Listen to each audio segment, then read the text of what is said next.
तो चलिए दोस्तों, आज की क्लास को स्टार्ट करते हैं और आज की क्लास आपकी 8वीं क्लास होने वाली है, आई दृष्टि, जो करंट अफेयर आपका घटना चक्र का चल रहा है। तो इसमें आज आपकी ये 8वीं क्लास होने जा रही है और आज की क्लास का टॉपिक क्या है? वैज्ञानिक परिदृश्य। इस फील्ड से आयोग बहुत सारे क्वेश्चन बनाता है और इससे करंट अफेयर में ही बहुत सारे क्वेश्चन बनते हैं। तो क्यों बनते हैं क्वेश्चन? क्योंकि डिफेंस, स्पेस टेक्नोलॉजी में भारत बहुत ही अग्रसर होकर काम कर रहा है।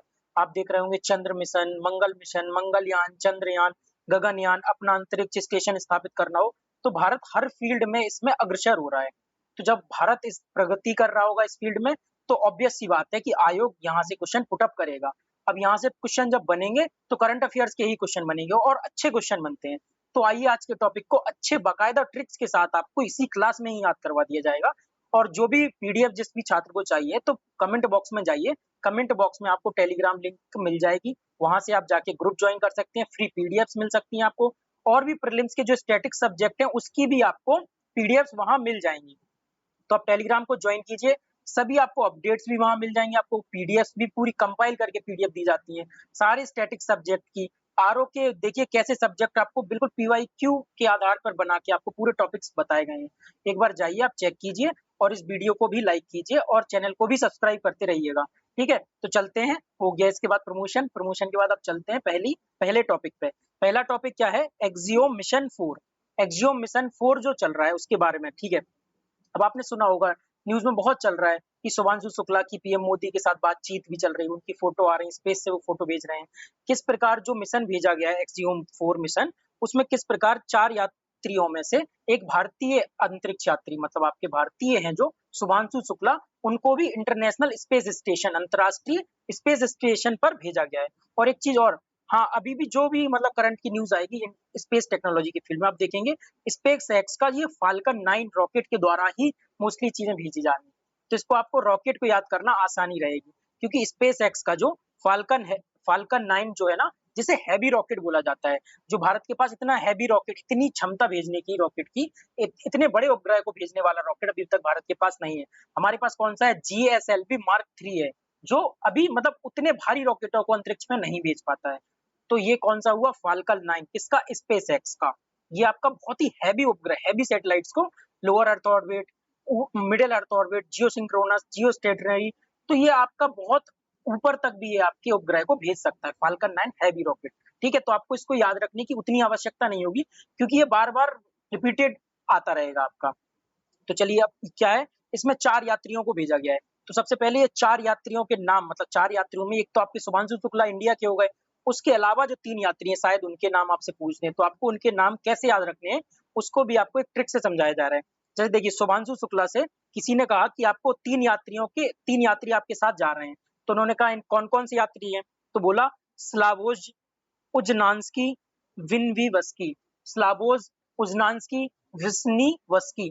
तो वो कहेगा ना कि व्हाट, मतलब व्हाट, ये क्या नाम हुआ? व्हाट, शुभांशु जी बोलेंगे व्हाट। जब आपसे ऐसे नाम लिया जाएगा तो शुभांशु जी बोलेंगे व्हाट, क्यों बोर कर रहे हो आप? व्हाट, क्यों बोर कर रहे हो? तो स्लावोज उजनान्स्की, विनवीवस्की, ये तो आपको वैसे ही नाम अजीब सा लग रहा है, तो बोलेंगे व्हाट, व्हाट ये कौन सा नाम हुआ? तो व्हाट से आपका विटसन, और क्यों बोर कर रहे हो ऐसे नाम बोल के? व्हाट, क्यों बोर कर रहे हो ऐसे नाम बोल के? देखिए, ट्रिक्स को आप ऐसे ही जब दिमाग में 1-2 बार सुनेंगे तो आपको याद हो जाएगी, वहां क्लिक कर जाएगा। जब भी एग्जाम में आप बैठेंगे ना, ये जैसे ही नाम सुनेंगे ना, तो स्लावोज उजनीनान्स्की, विनवीवस्की, जैसे ही आप सुनेंगे ना तो आएगा व्हाट, क्यों बोर कर रहे हैं? तो व्हाट से आपका हो गया विटसन, पेगी विटसन और टिवोर कैपू। तो कौन कौन हो गए? 3। एक आपके हो गए शुभांशु शुक्ला, उनसे जब ये अजीब नाम लिया जाएगा तो बोलेंगे व्हाट, विटसन, क्यों बोर कर रहे हो, टिवोर। तो आपको चारों के चारों अंतरिक्ष यात्रियों के नाम याद हो गए। जो एक्सियोम 4, क्या एक्सियोम 4 जो मिशन चल रहा है, इसमें 4 जो यात्री जा रहे हैं उनके नाम पूछे जा सकते हैं। ठीक है, अब यहाँ देखिए, इस मिशन के साथ शुभांशु शुक्ला अंतरराष्ट्रीय स्पेस स्टेशन का दौरा करने वाले पहले अंतरिक्ष यात्री, पहले भारतीय अंतरिक्ष यात्री बने हैं। अब आप कहेंगे कि राकेश शर्मा भी तो थे। Rakesh Sharma international space station, अंतरराष्ट्रीय स्पेस स्टेशन में नहीं गए थे। तो शुभांशु शुक्ला अंतरराष्ट्रीय स्पेस स्टेशन का दौरा करने वाले पहले अंतरिक्ष यात्री बन गए। ठीक है, तो भारतीय अंतरिक्ष यात्री राकेश शर्मा, जो 1984 में सोयुज T1 अभियान के तहत अंतरिक्ष स्टेशन पर प्रवास के बाद उनकी पृथ्वी की कक्षा में जाने वाले दूसरे भारतीय बने थे। ठीक है, पहले अंतरिक्ष यात्री बने कौन इस मिशन के साथ? Shubhanshu Shukla international space station का दौरा करने वाले पहले भारतीय बने, और दूसरे क्या बने? अंतरिक्ष यात्री। ठीक है, तो दूसरा, अब ये आपको राकेश शर्मा कैसे याद रखने हैं? देखिए, पूछ सकता है कि राकेश शर्मा जो थे, वो राकेश शर्मा किस मिशन के तहत गए थे? तो राकेश शर्मा गए थे सोयूज। तो इसको आपको कैसे याद रखना है? सोयुग। आप याद रखेंगे कि सोयुग के बाद कोई दूसरा भारतीय है, जो दूसरा अंतरिक्ष भारतीय अंतरिक्ष यात्री है, जो इंटरनेशनल स्पेस स्टेशन का दौरा करने को गया है। ठीक है, तो पहले हो गए आपके राकेश शर्मा, दूसरे हो गए आपके शुभांशु शुक्ला। तो याद हो गया। और कौन से मिशन के तहत राकेश शर्मा गए थे? सोयुज, मतलब सोयुग। सोयुग के बाद आपके शुभांशु शुक्ला दूसरे ऐसे भारतीय अंतरिक्ष यात्री बने हैं जो इंटरनेशनल स्पेस स्टेशन का दौरा किए। तो क्लियर हो गया होगा आपको। अब आगे चलते हैं। तो देखिए, एक्सियोम स्पेस मिशन ने इसरो के साथ अंतरिक्ष उड़ान समझौता, ये पूछ सकता है स्पेस फ्लाइट एग्रीमेंट इसरो के साथ या किसने किया है, या एक्सियोम मिशन ने किसके साथ ऐसा समझौता किया है, तो ये देख लेंगे। और एक और है आपके जो है ना बालकृष्ण नायर, इनको शुभांशु शुक्ला की जगह पर एक बैकअप ऑप्शन के रूप में रखा गया था कि यदि एक्सियोम मिशन में शुभांशु शुक्ला या फिट नहीं होती है किसी और वजह से वो नहीं जा पाते ना, तो बालकृष्ण नायर एक बैकअप ऑप्शन थे उनके। बालकृष्ण नायर बैकअप ऑप्शन थे। या तो ऐसे रख सकते हैं कि ना यार तुम अभी नहीं जाओगे, शुभांशु शुक्ला पहले जाएंगे, उसके बाद तुम्हें एक बैकअप में रखते हैं, ना यार तुम अभी नहीं जाओगे, ऐसे कुछ कर सकते हैं। या फिर बालकृष्ण से याद रख सकते हैं, बालक कृष्ण बैकअप। हम जब बात बचपन में होते थे तो कृष्ण को मतलब कृष्ण के जैसे बनना चाहते तो एक बैकअप रखते थे वैसे। तो ऐसे याद रख सकते, किसी भी तरीके से आपको याद रखना है, या डायरेक्ट बालकृष्ण नायर भी अगर आपको याद रह रहा है तो आप ये रख सकते हैं बैकअप ऑप्शन में। किसको रखा गया था? बालकृष्ण नायर। ठीक है, तो ये गगनयान जो अपना मिशन चल रहा है ना, उसमें जो 4 अंतरिक्ष यात्रियों को चुना गया है ना, उनमें से दो अंतरिक्ष यात्री तो यही है, कौन? शुभांशु शुक्ला, और दूसरे आपके कौन से हैं? बालकृष्ण नायर। दो और हैं आपके, एक है अजीत, एक है अंगद। ठीक है, आपको ये भी आगे बताया जाएगा। तो देखिए, यहाँ दिया भी गया है गगनयान मिशन 4 नामित अंतरिक्ष यात्री कौन कौन थे? बालकृष्ण नायर, और आपके देखिए शुभांशु शुक्ला तो ये आपको आपको एक्सियम 4 मिशन में बता दिए हैं। उसके बाद आपके अजीत और अंगद। तो जीत और अंग जीत गया मेरा। गगनयान मिशन को सुन के कुछ ऐसा हो सकता है, कुछ भी बता दीजिए आप। तो अजीत कृष्णन, अंगद प्रताप। ठीक है, उसके बाद ये उतना इंपॉर्टेंट नहीं है, इसको स्किप कर सकते हैं। उसके बाद अगली न्यूज पे चलते हैं। अब अगली न्यूज क्या कह रही है? उत्तर प्रदेश में कुशीनगर में, उत्तर प्रदेश का जो कुशीनगर है, इसरो का रॉकेट परीक्षण हुआ है पहली बार। तो देखिए, पहली बार उत्तर प्रदेश की धरती से रॉकेट आधारित उपग्रह पेलोड परीक्षण सफलतापूर्वक आयोजित किया गया। केवल आपको वन लाइनर न्यूज याद रखनी है, बस एक ये याद रख सकते हैं कि इन स्पेस मॉडल रॉकेटरी के द्वारा इस प्रतियोगिता में इस मॉडल को परीक्षण उत्तर प्रदेश के कुशीनगर में किया गया है। तो आपको क्या याद रखना है कि उत्तर प्रदेश के किस जिले में इस रॉकेट परीक्षण का पहली बार आयोजन किया गया है? कुशीनगर। तो इसको याद कैसे रखेंगे? जब आपके उत्तर प्रदेश के किसी जिले में पहली बार रॉकेट परीक्षण होगा तो आपको क्या होगी? आपको खुशी होगी ना। तो आप कहेंगे खुशी खुशी हुई कि किसी नगर में उत्तर प्रदेश के, खुशी हुई कि उत्तर प्रदेश के किसी नगर में रॉकेट का परीक्षण किया गया है। तो खुशीनगर कुशीनगर, खुशीनगर कुशीनगर। तो आपको खुशी हुई कि उत्तर प्रदेश के किसी नगर में आपका पहली बार रॉकेट का परीक्षण किया गया। तो आप ऐसे याद रख सकते हैं। अच्छा, आगे चलते हैं। अब यहाँ ये आपका इंपॉर्टेंट क्वेश्चन नहीं, सीधा देखते हैं एक बार इन स्पेस को देख लीजिए। इन स्पेस क्या है? डिपार्टमेंट ऑफ स्पेस मतलब अंतरिक्ष विभाग के तहत स्थापित यह एक ऑटोनॉमस बॉडी है जिसका दायित्व प्राइवेट ऑर्गेनाइजेशन, गैर सरकारी संस्थानों जैसे निजी कंपनियां, शिक्षण संस्थान के अंतरिक्ष गतिविधियों में भाग लेने हेतु प्रोत्साहित करना और आवश्यक अनुमति प्रदान करना। मतलब एक ऐसी ऑटोनॉमस बॉडी है जो प्राइवेट ऑर्गेनाइजेशन हुए जैसे शिक्षण संस्थान हुए, इनको इनकी अंतरिक्ष गतिविधियों में भाग लेने हेतु प्रोत्साहित करते हैं। ठीक है, इसी प्रकार से इन स्पेस बनाया गया है डिपार्टमेंट ऑफ स्पेस ने। इसी प्रकार से आपका न्यू स्पेस इंडिया लिमिटेड भी एक बनाया गया है, आपका पीएसयू बनाया गया है, जो इसरो के जो भी कारोबार होते हैं उनको देखता है। तो डिपार्टमेंट ऑफ स्पेस के द्वारा एक न्यू स्पेस इंडिया लिमिटेड जैसा एक पीएसयू भी बनाया गया है। ठीक है, तो इसको भी आपके आगे बताएंगे। और आप सबसे पहले यहाँ तो इन स्पेस देखिए, कुशीनगर और खुशीनगर, कुशीनगर खुशीनगर को आप याद रखिएगा। ठीक है, तो आपको 2 न्यूज हो गई, आपको दोनों न्यूज याद हो गई होगी। पहला क्या है? एक्सियोम 4 मिशन, जिसमें आपको 4 नाम याद कराए थे। शुभांशु शुक्ला तो आपके सबसे पहले इंडियन ही होगा जो आपको याद रखने थे। दूसरे इंडियन थे, उसके पहले कौन थे? राकेश शर्मा। सोयुग, राकेश शर्मा के सोयुग के बाद आपके शुभांशु शुक्ला गए। सोयुग से सोयुज याद हो गया आपको, सोयुज मिशन के तहत राकेश शर्मा गए थे। शुभांशु शुक्ला के साथ 3 और यात्री ट्रेवल कर रहे थे, उनका क्या नाम था? तो वो भी आपको बताया कि स्वाबांश को विलवंश की, जो आपको एक अजीब नाम, तो क्या आएगा? वॉट, व्हाट निकल के आएगा, व्हाट क्यों बोर कर रहे हैं, व्हिटनी टी बोर। तो आपको चारों के चारों नाम याद हो गए होंगे। फाल्कन 9 जो हैवी रॉकेट स्पेसएक्स का है, स्पेसएक्स का आपको रॉकेट नाम भी याद हो गया होगा। गगनयान के आपके 4 यात्रियों को भी बता दिया, शुभांशु शुक्ला, बालकृष्ण नायर जो आपके बैकअप के रूप में रखे गए हैं, और उसके बाद अजीत और अंगद के 2 ऑप्शन रखे, मतलब 2 जो 4 गगनयान के आपके 4 अंतरिक्ष यात्री हैं, तो आपको चारों के नाम वो भी याद हो गए, जिसमें से 2 आपके एक्सियम 4 मिशन में है।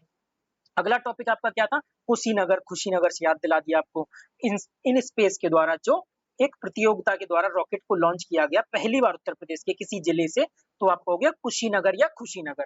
अब आगे की न्यूज देखते हैं।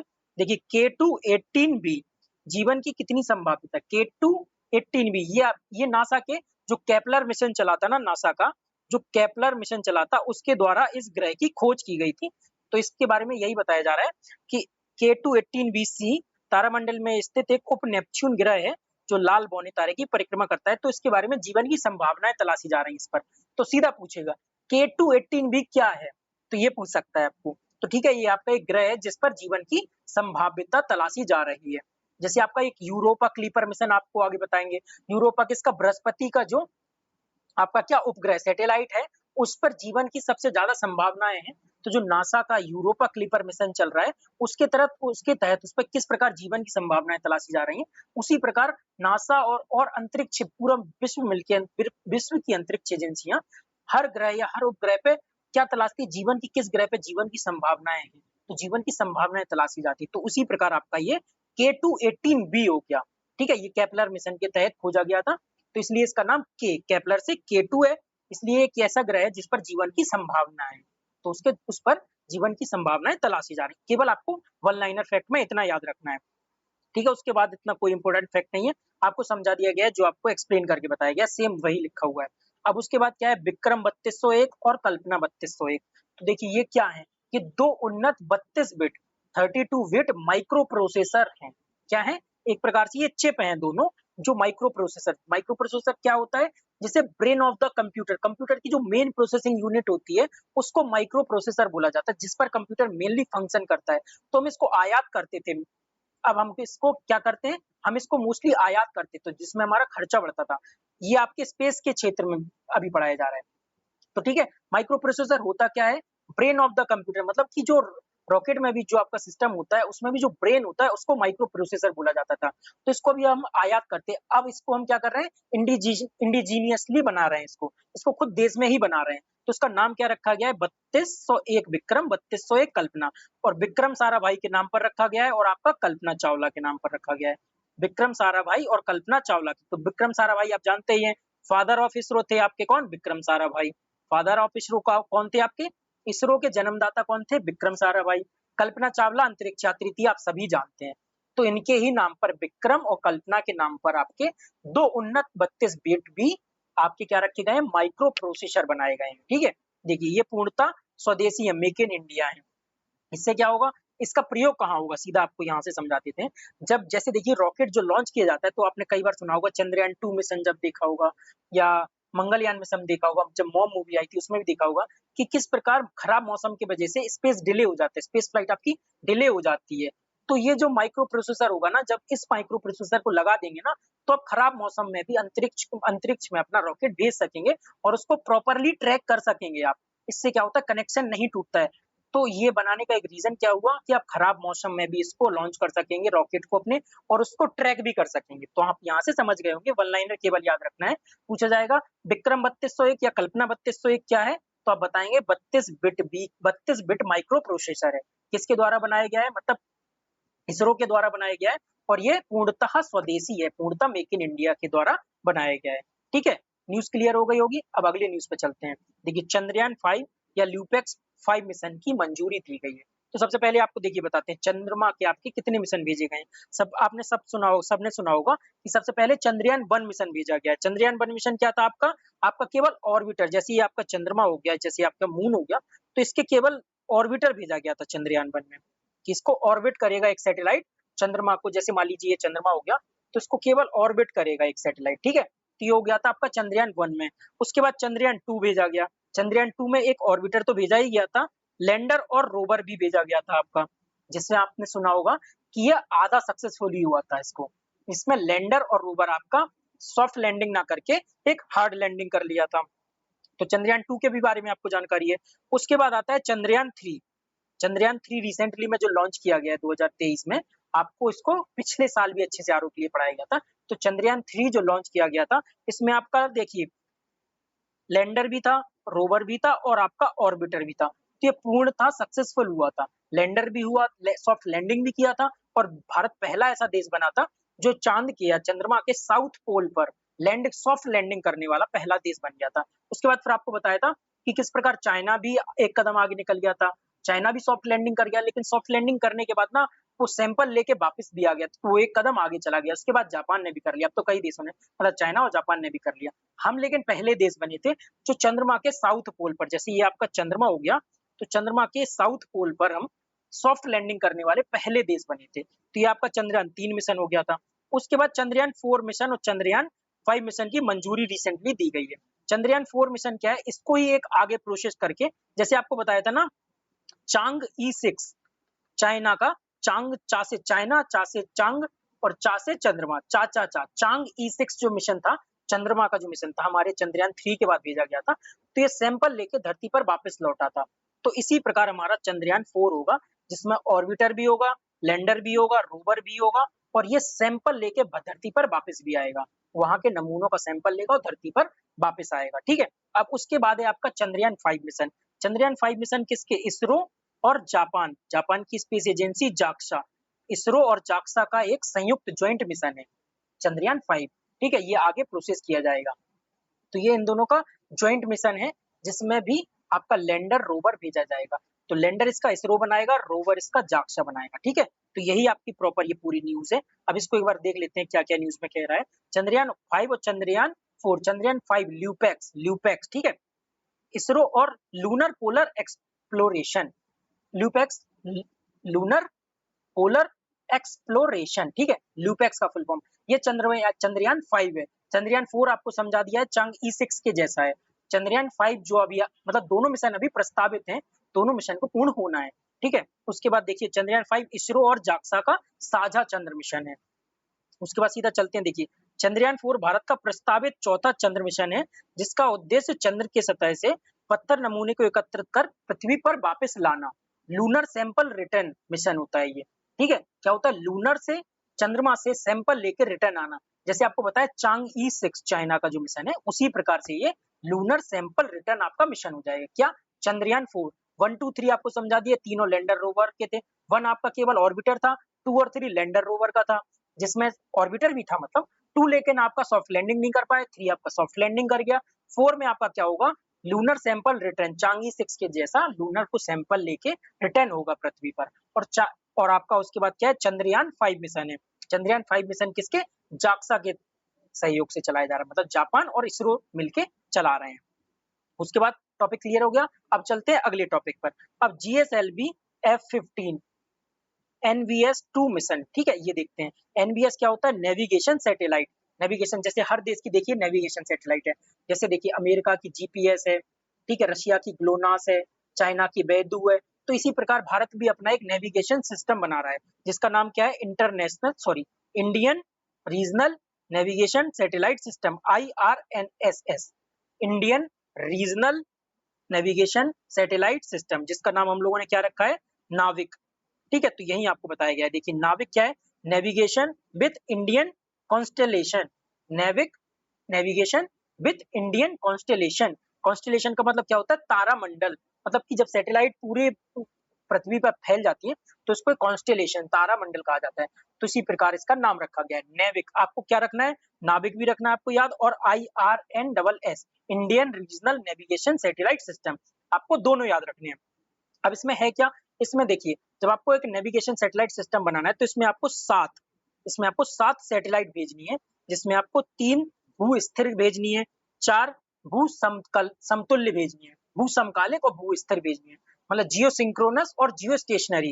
ये आपको आगे बताएंगे, जियो सिंक्रोनस और जियो स्टेशनरी सैटेलाइट्स भेजनी है आपको। तो एक साथ सारी सैटेलाइट नहीं भेजी जाती, इसको कई फेजेस में भेजा जाता है, जैसे पहले फेज में 1 सैटेलाइट, फिर 2 सैटेलाइट, ऐसे आपको फेजेस में भेजा जाना है। तो देखिए नेविगेशन सैटेलाइट सिस्टम का ये दूसरा वो भेजा गया, दूसरा खेप भेजा गया एक प्रकार से। तो जीएसएलवी आपकी ये फ्लाइट 15th थी। कौन सी थी? 15th। तो ऐसे भी याद रख सकते हैं। देखिए, एक बार इसको आपको रफ करके दिखा देते हैं। देखिए, GSLV F15। अब 15 से कैसे? G 1 2 3 4 5, तो ये आपके 5 अल्फाबेट हो गए, 5 अल्फाबेट हो गए और लास्ट में भी 5 आ रहा है, तो आप ऐसे याद रख सकते हैं या तो, या GSLV F15 सीधा भी आप याद रख सकते हैं, क्योंकि हैवी रॉकेट GSLV आपको देखिए, आपको यहाँ आपको लॉन्चिंग व्हीकल भी बता देते हैं। सबसे पहले होता है स्मॉल सैटेलाइट लॉन्चिंग व्हीकल, जो सबसे छोटा लॉन्चिंग व्हीकल होता है, जिसमें 1 या 2 मोटर लगी होती है। उसके बाद क्या होता है आपका PSLV, जिसका सबसे ज्यादा यूज किया जाता है। PSLV, 1 मिनट, आपको ऊपर नहीं दिख रहा है तो थोड़ा सा आपको यहाँ लिख देते हैं। देखिए, SSLV small satellite launching vehicle. PSLV क्या होता है आपका? Polar satellite launching vehicle. उसके बाद आता है आपका GSLV के भी बाद आता है आपका एक मार्क 3, GSLV मार्क 3, जिसे सबसे हैवी रॉकेट माना जाता है। इंडिया का जो सबसे हैवी रॉकेट है, चंद्रयान मिशन में जो, या सबसे बड़े बड़े मिशनों में जो यूज होता है, मंगलयान में, तो क्या होता है? GSLV मार्क 3, जिसका नाम अब कर दिया गया क्या? LMB, LMB 3। आगे इसको बताएंगे। LMB 3 इसका नाम बदल के कर दिया गया है। इसको रफ कर देते हैं, अब आपको समझाते हैं। आपको जब आपको लॉन्चिंग व्हीकल समझा दिए गए, इस स्मॉल सैटेलाइट लॉन्चिंग व्हीकल मतलब SSLV, PSLV, GSLV मार्क 3। उसके बाद एक और भी होता है RSLV, reusable satellite launching vehicle, जो भी हम जिसका एक एक फेज में कर रहे हैं अभी तैयार, जिसको प्रोटोटाइप हम बना के तैयार परीक्षण कर चुके हैं और उसको भी ये तैयारी के फेज में है, तो उसको भी हम उसी हिसाब से पढ़ते हैं। ठीक है, तो क्या हो गया? आपने सारे लॉन्चिंग व्हीकल पढ़ लिए होंगे। अब ये क्या है? GSLV की फ्लाइट 15th भी है, मतलब 15वीं फ्लाइट थी GSLV की, जिसमें नेविगेशन सैटेलाइट का दूसरी खेप भेजी गई है। ठीक है, अब ये आप आगे देखते हैं। ये GSLV की वैसे 17वीं स्वदेशी क्रायोजन है, ये आपको उतना याद नहीं रखना, इतना नहीं पूछा जाएगा आपसे। नेविक की दूसरी पीढ़ी की श्रृंखला का दूसरा उपग्रह है। तो नेविक की NVS नेविगेशन सैटेलाइट की पहली खेप भेजी गई थी, जिसमें 1A 1B 1C मतलब काफी सैटेलाइट भेजी जाती है इसमें। अब उसके बाद इसकी दूसरी पीढ़ी की ये दूसरा उपग्रह है, ये दूसरी पीढ़ी का दूसरा उपग्रह भेजा जा रहा है। तो ठीक है, ये सैटेलाइट सिस्टम हम लोग क्यों मतलब अपना नेविगेशन प्रणाली क्यों बनाते हैं? युद्ध और आपदा के समय भारत को बाहरी देशों की नौवहन नौवहन जो प्रणाली है, सॉरी, जो नेविगेशन सिस्टम है, उस पर निर्भर नहीं रहना पड़े हमें युद्ध के समय। मान लीजिए मैं पाकिस्तान से युद्ध हो जाए और जीपीएस, अमेरिका का जो जीपीएस नेविगेशन सिस्टम है, वो यदि हमें लोकेशन और ये देने से मना कर दे, तो फिर हम क्या करें? इसलिए हर देश अपना एक रणनीतिक तौर के रूप में अपनी एक नेविगेशन सिस्टम तैयार करता है। तो आप समझ गए होंगे कि नाविक में देखिए, आपको ऊपर ही बताया 7 उपग्रह हैं, जिसमें 3 भू-स्थिर कक्षा में, 4 भू-समकालिक। और ये आपको बताया था, भू-समकालिक जियो सिंक्रोनस कक्षा क्या होती है? जियोसिंक्रोनस कक्षा होती है जो जो घूर्णन के पृथ्वी के घूर्णन के सापेक्ष घूर्णन करती है। 24 घंटे में पृथ्वी के घूर्णन के सापेक्ष घूर्णन करती रहती है और किसी एक स्थान पर ये टिल्टेड होती है, झुकी होती है। तो ये होती है आपकी जियोसिंक्रोनस। और आपकी जियोसिंक्रोनस। और आपकी जियो स्टेशनरी क्या होती है? भू-स्थिर कक्षा क्या होती है? जो आपकी भूमध्य रेखा के ऊपर स्थिर होती है। ये भी पृथ्वी के चारों ओर 24 घंटे में ही घूमती रहती है। तो यदि इसका आप डायग्राम बनाएंगे, तो ये आपकी जियोसिंक्रोनस आपका क्या भू समकालिक का डायग्राम बनेगा। उसके अंदर क्या बनेगा? भू स्थिर, मतलब कि सभी भू स्थिर जो सैटेलाइट होती हैं, वो क्या होती हैं? भू समकालिक होती हैं, लेकिन भू समकालिक भू स्थिर नहीं होती हैं। आपको सीधा सीधा समझना है, इतने में नहीं फंसना है। आपको सीधा जब समझाएंगे तो समझिएगा। देखिए, भू समकालिक क्या होती है? जो पृथ्वी के घूर्णन के सापेक्ष घूर्णन करती है। और भू स्थिर क्या होती है? जो भूमध्य रेखा के सापेक्ष घूर्णन करती है। और जो भू समकालिक है, वो पृथ्वी की तरफ टिल्टेड होती है, मतलब झुकी होती है, और पृथ्वी के 24 घंटे के घूर्णन के सापेक्ष ही घूमती है। यदि अब भी समझ नहीं आया होगा, तो आप गूगल पे सीधा या यूट्यूब पे सीधा डालिएगा आप जियो सिंक्रोनस और जियो स्टैटिक्स में आपका क्या बिटवीन, मतलब कि उनके अंतर देखिएगा। जैसे आप उनके अंतर देखेंगे और जैसे आप विजुलाइज करेंगे, तो आप इजीली समझ जाएंगे। इतना आपसे नहीं पूछा जाएगा, आपसे बस इतना ही पूछा जाएगा कितने उपग्रह नेविक के तहत भेजे जाते हैं। 7 उपग्रह भेजे जाते हैं। 3 आपके क्या है? भू स्थिर। और 4 आपके क्या है? समकालिक। तो आप ऐसे भी सीधा याद रख सकते हैं, जिसको यदि समझ नहीं आ रहा है। तो देखिए, स्थिर में 3 छोटे शब्द हैं और समकालिक में 5, तो ये बड़ा होगा, ये छोटा होगा। कुछ भी ऐसी बेहूदी से या कुछ भी आप दिमाग में आप कुछ बना के ऐसे याद रख सकते हैं। तो ठीक है, आप यहाँ ये समझ गए होंगे। अब आप नेविक को समझ गए होंगे, कैसे Indian regional navigation satellite system NavIC को किस प्रकार तैयार किया जा रहा है। और ये GSLV की 15वीं फ्लाइट के द्वारा NVS 2 मिशन को भेजा गया है। ठीक है, अब आगे देखते हैं। अब देखते हैं विश्व के देशों में संचालित नौवहन प्रणाली नेविगेशन जो सैटेलाइट सिस्टम है अन्य देशों में क्या, देखिए जैसे आपको अमेरिका का तो जीपीएस पता है, चीन का बैडू पता है, रूस का ग्लोनास, जापान का क्यूजेडएसएस, मिचिबिकी क्यूजेडएसएस, ये नाम से भी आप समझ जाएंगे, और भारत का आपका NavIC Indian regional navigation satellite system, ये आपको पूरा अच्छे से समझा दिया गया है। तो आप नेविक को बहुत अच्छे से समझ गए होंगे। नेविक भी कई बार कई एग्जाम में पूछा जाता है, जैसे भी रिसेंटली जूनियर असिस्टेंट का जो पेपर हुआ उसमें डायरेक्ट टू डायरेक्ट क्वेश्चन पूछ दिया, वन लाइनर क्वेश्चन पूछ देंगे, या स्टेटमेंट फॉर्म में करके यूपीएससी में भी 2-3 बार इसको क्वेश्चन पूछा गया है, पीसीएस भी कई बार पूछा है, तो इसको बड़े अच्छे से तैयार कीजिएगा, क्योंकि नेविक से नेविगेशन सैटेलाइट सिस्टम से पूछा जाता है क्वेश्चन। अब अगले टॉपिक पे चलते हैं।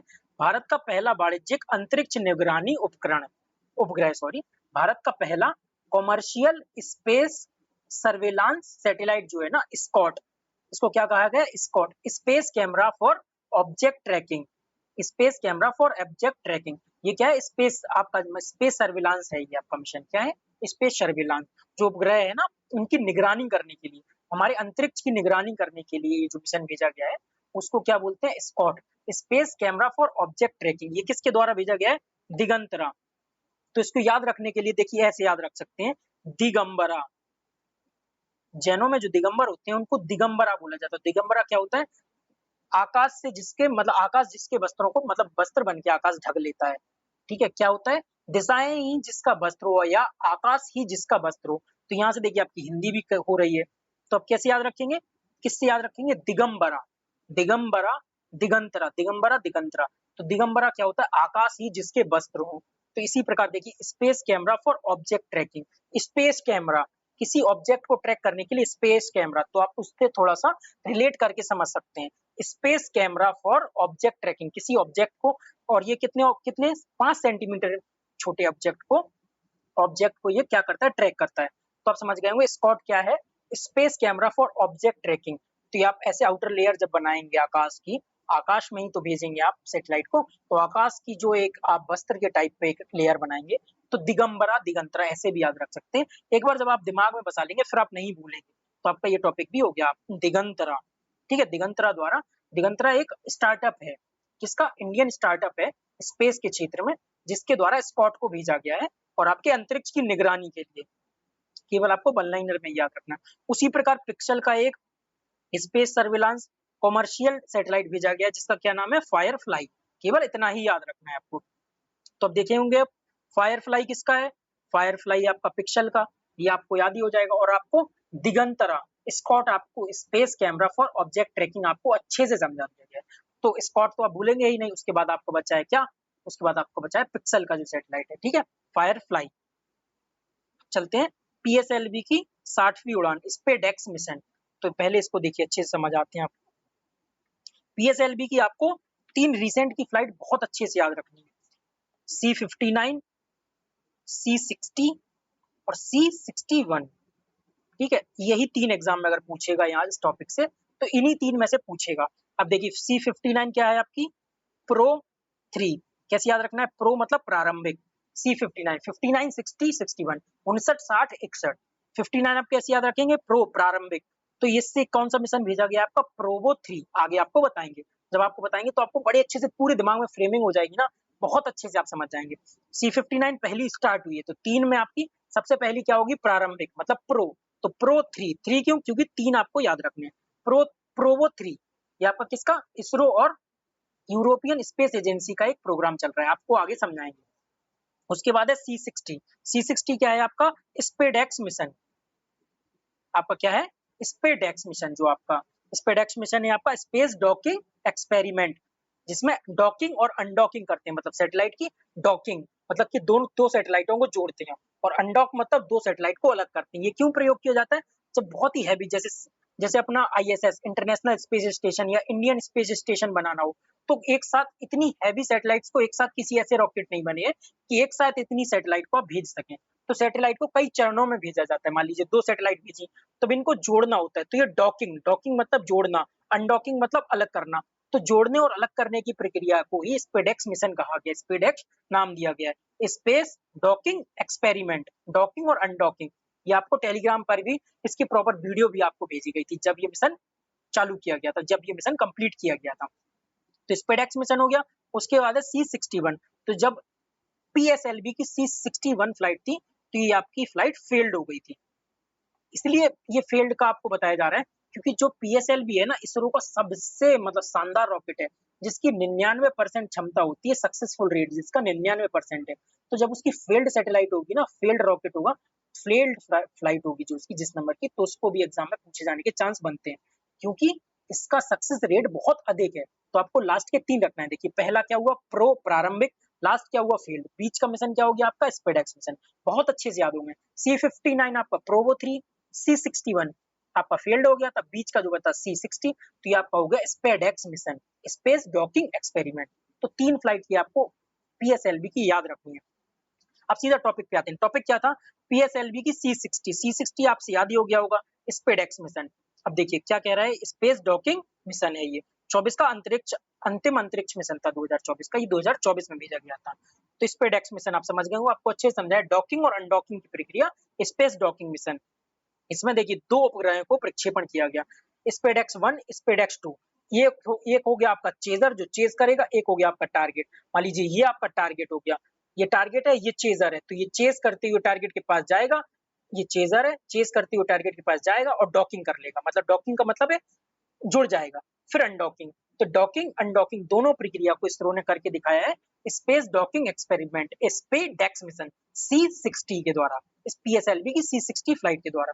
तो स्पेडेक्स 1 आपका हो गया चेजर और स्पेडेक्स 2 हो गया आपका टारगेट। ठीक है, टारगेट और चेजर।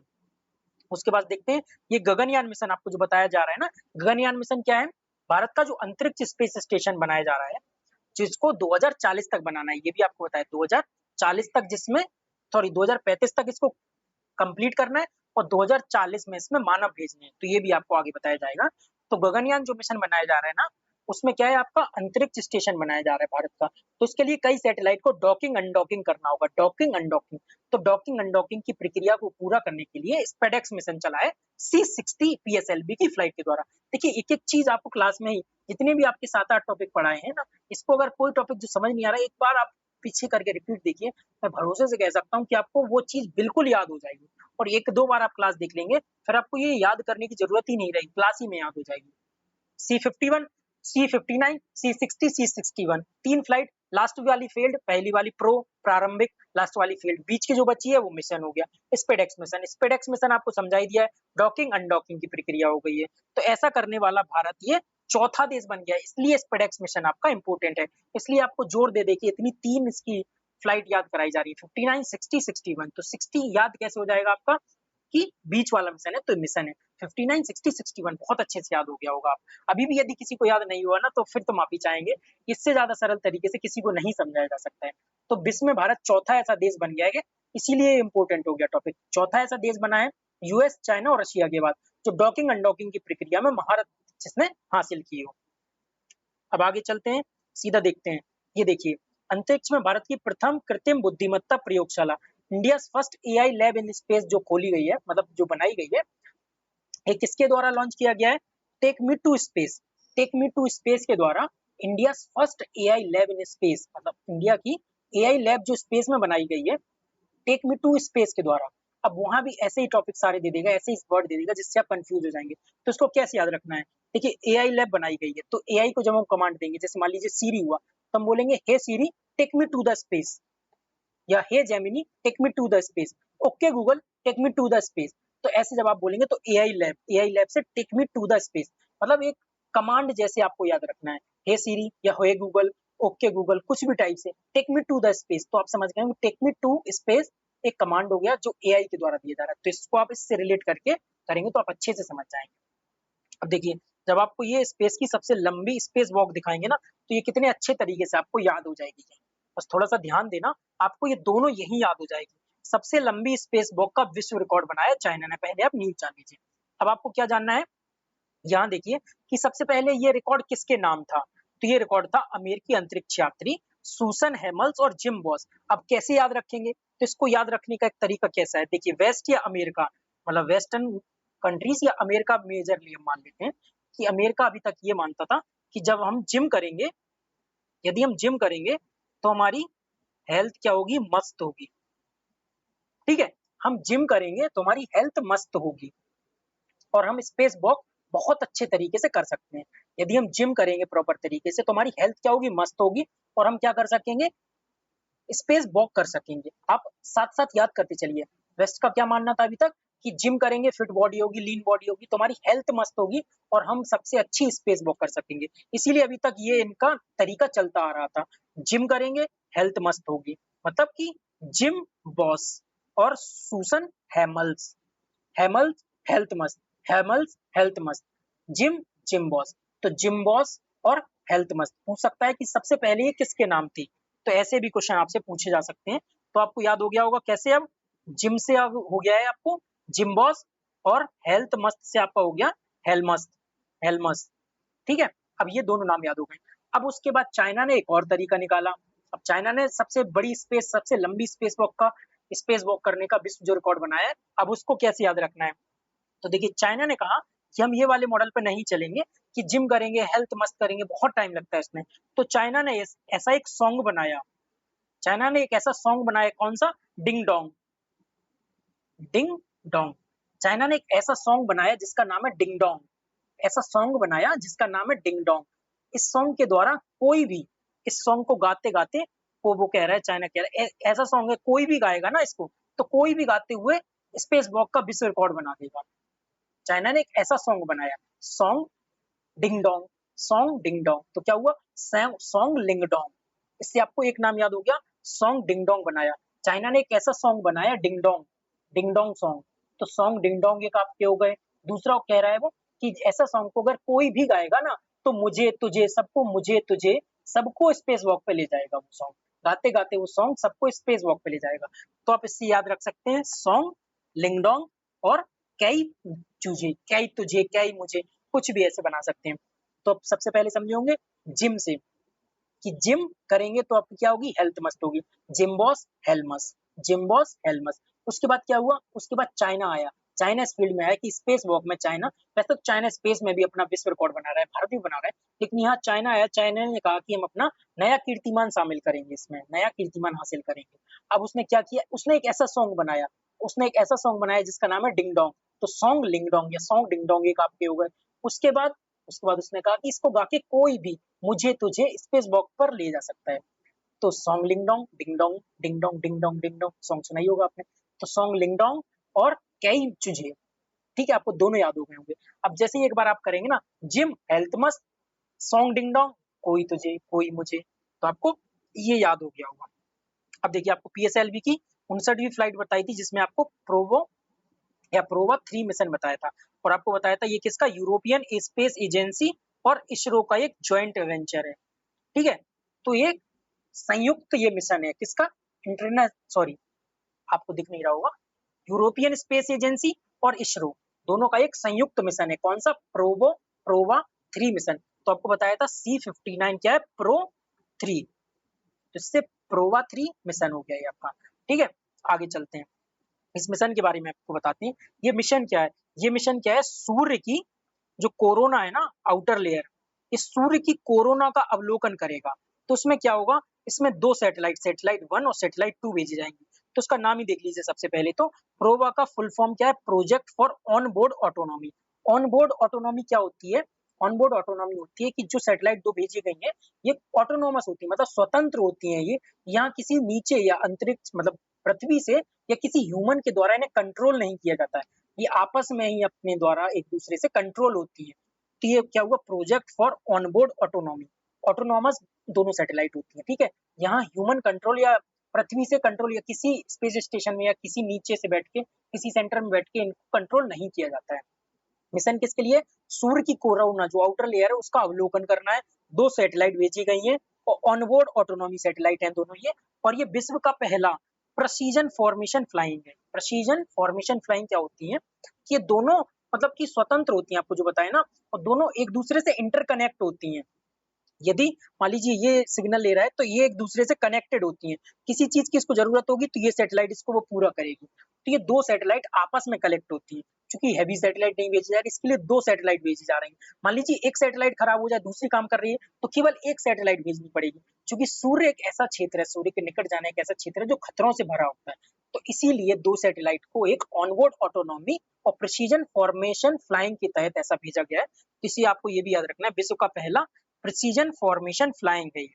इसके तहत आपके 2 अंतरिक्ष यान शामिल किए गए, ये आपको याद नहीं रखना। सीएससी और ओएससी ये आपको याद नहीं रखने, केवल इतना ही याद रखना है कि सूर्य के कोरोना का अवलोकन करने के लिए 2 सैटेलाइट भेजी गई है और प्रिसीजन फॉर्मेशन फ्लाइंग ये आपको बताया कि दोनों सैटेलाइट ऑटोनॉमी की तरह, ऑटोनॉमस बॉडी की तरह एक दूसरे से जुड़ी होती है, कोई भी ह्यूमन कंट्रोल नहीं होता है इनसे और स्वयं के डिसीजन ये खुद ही लेती है इसके। ठीक है, तो इतना आप समझ गए होंगे।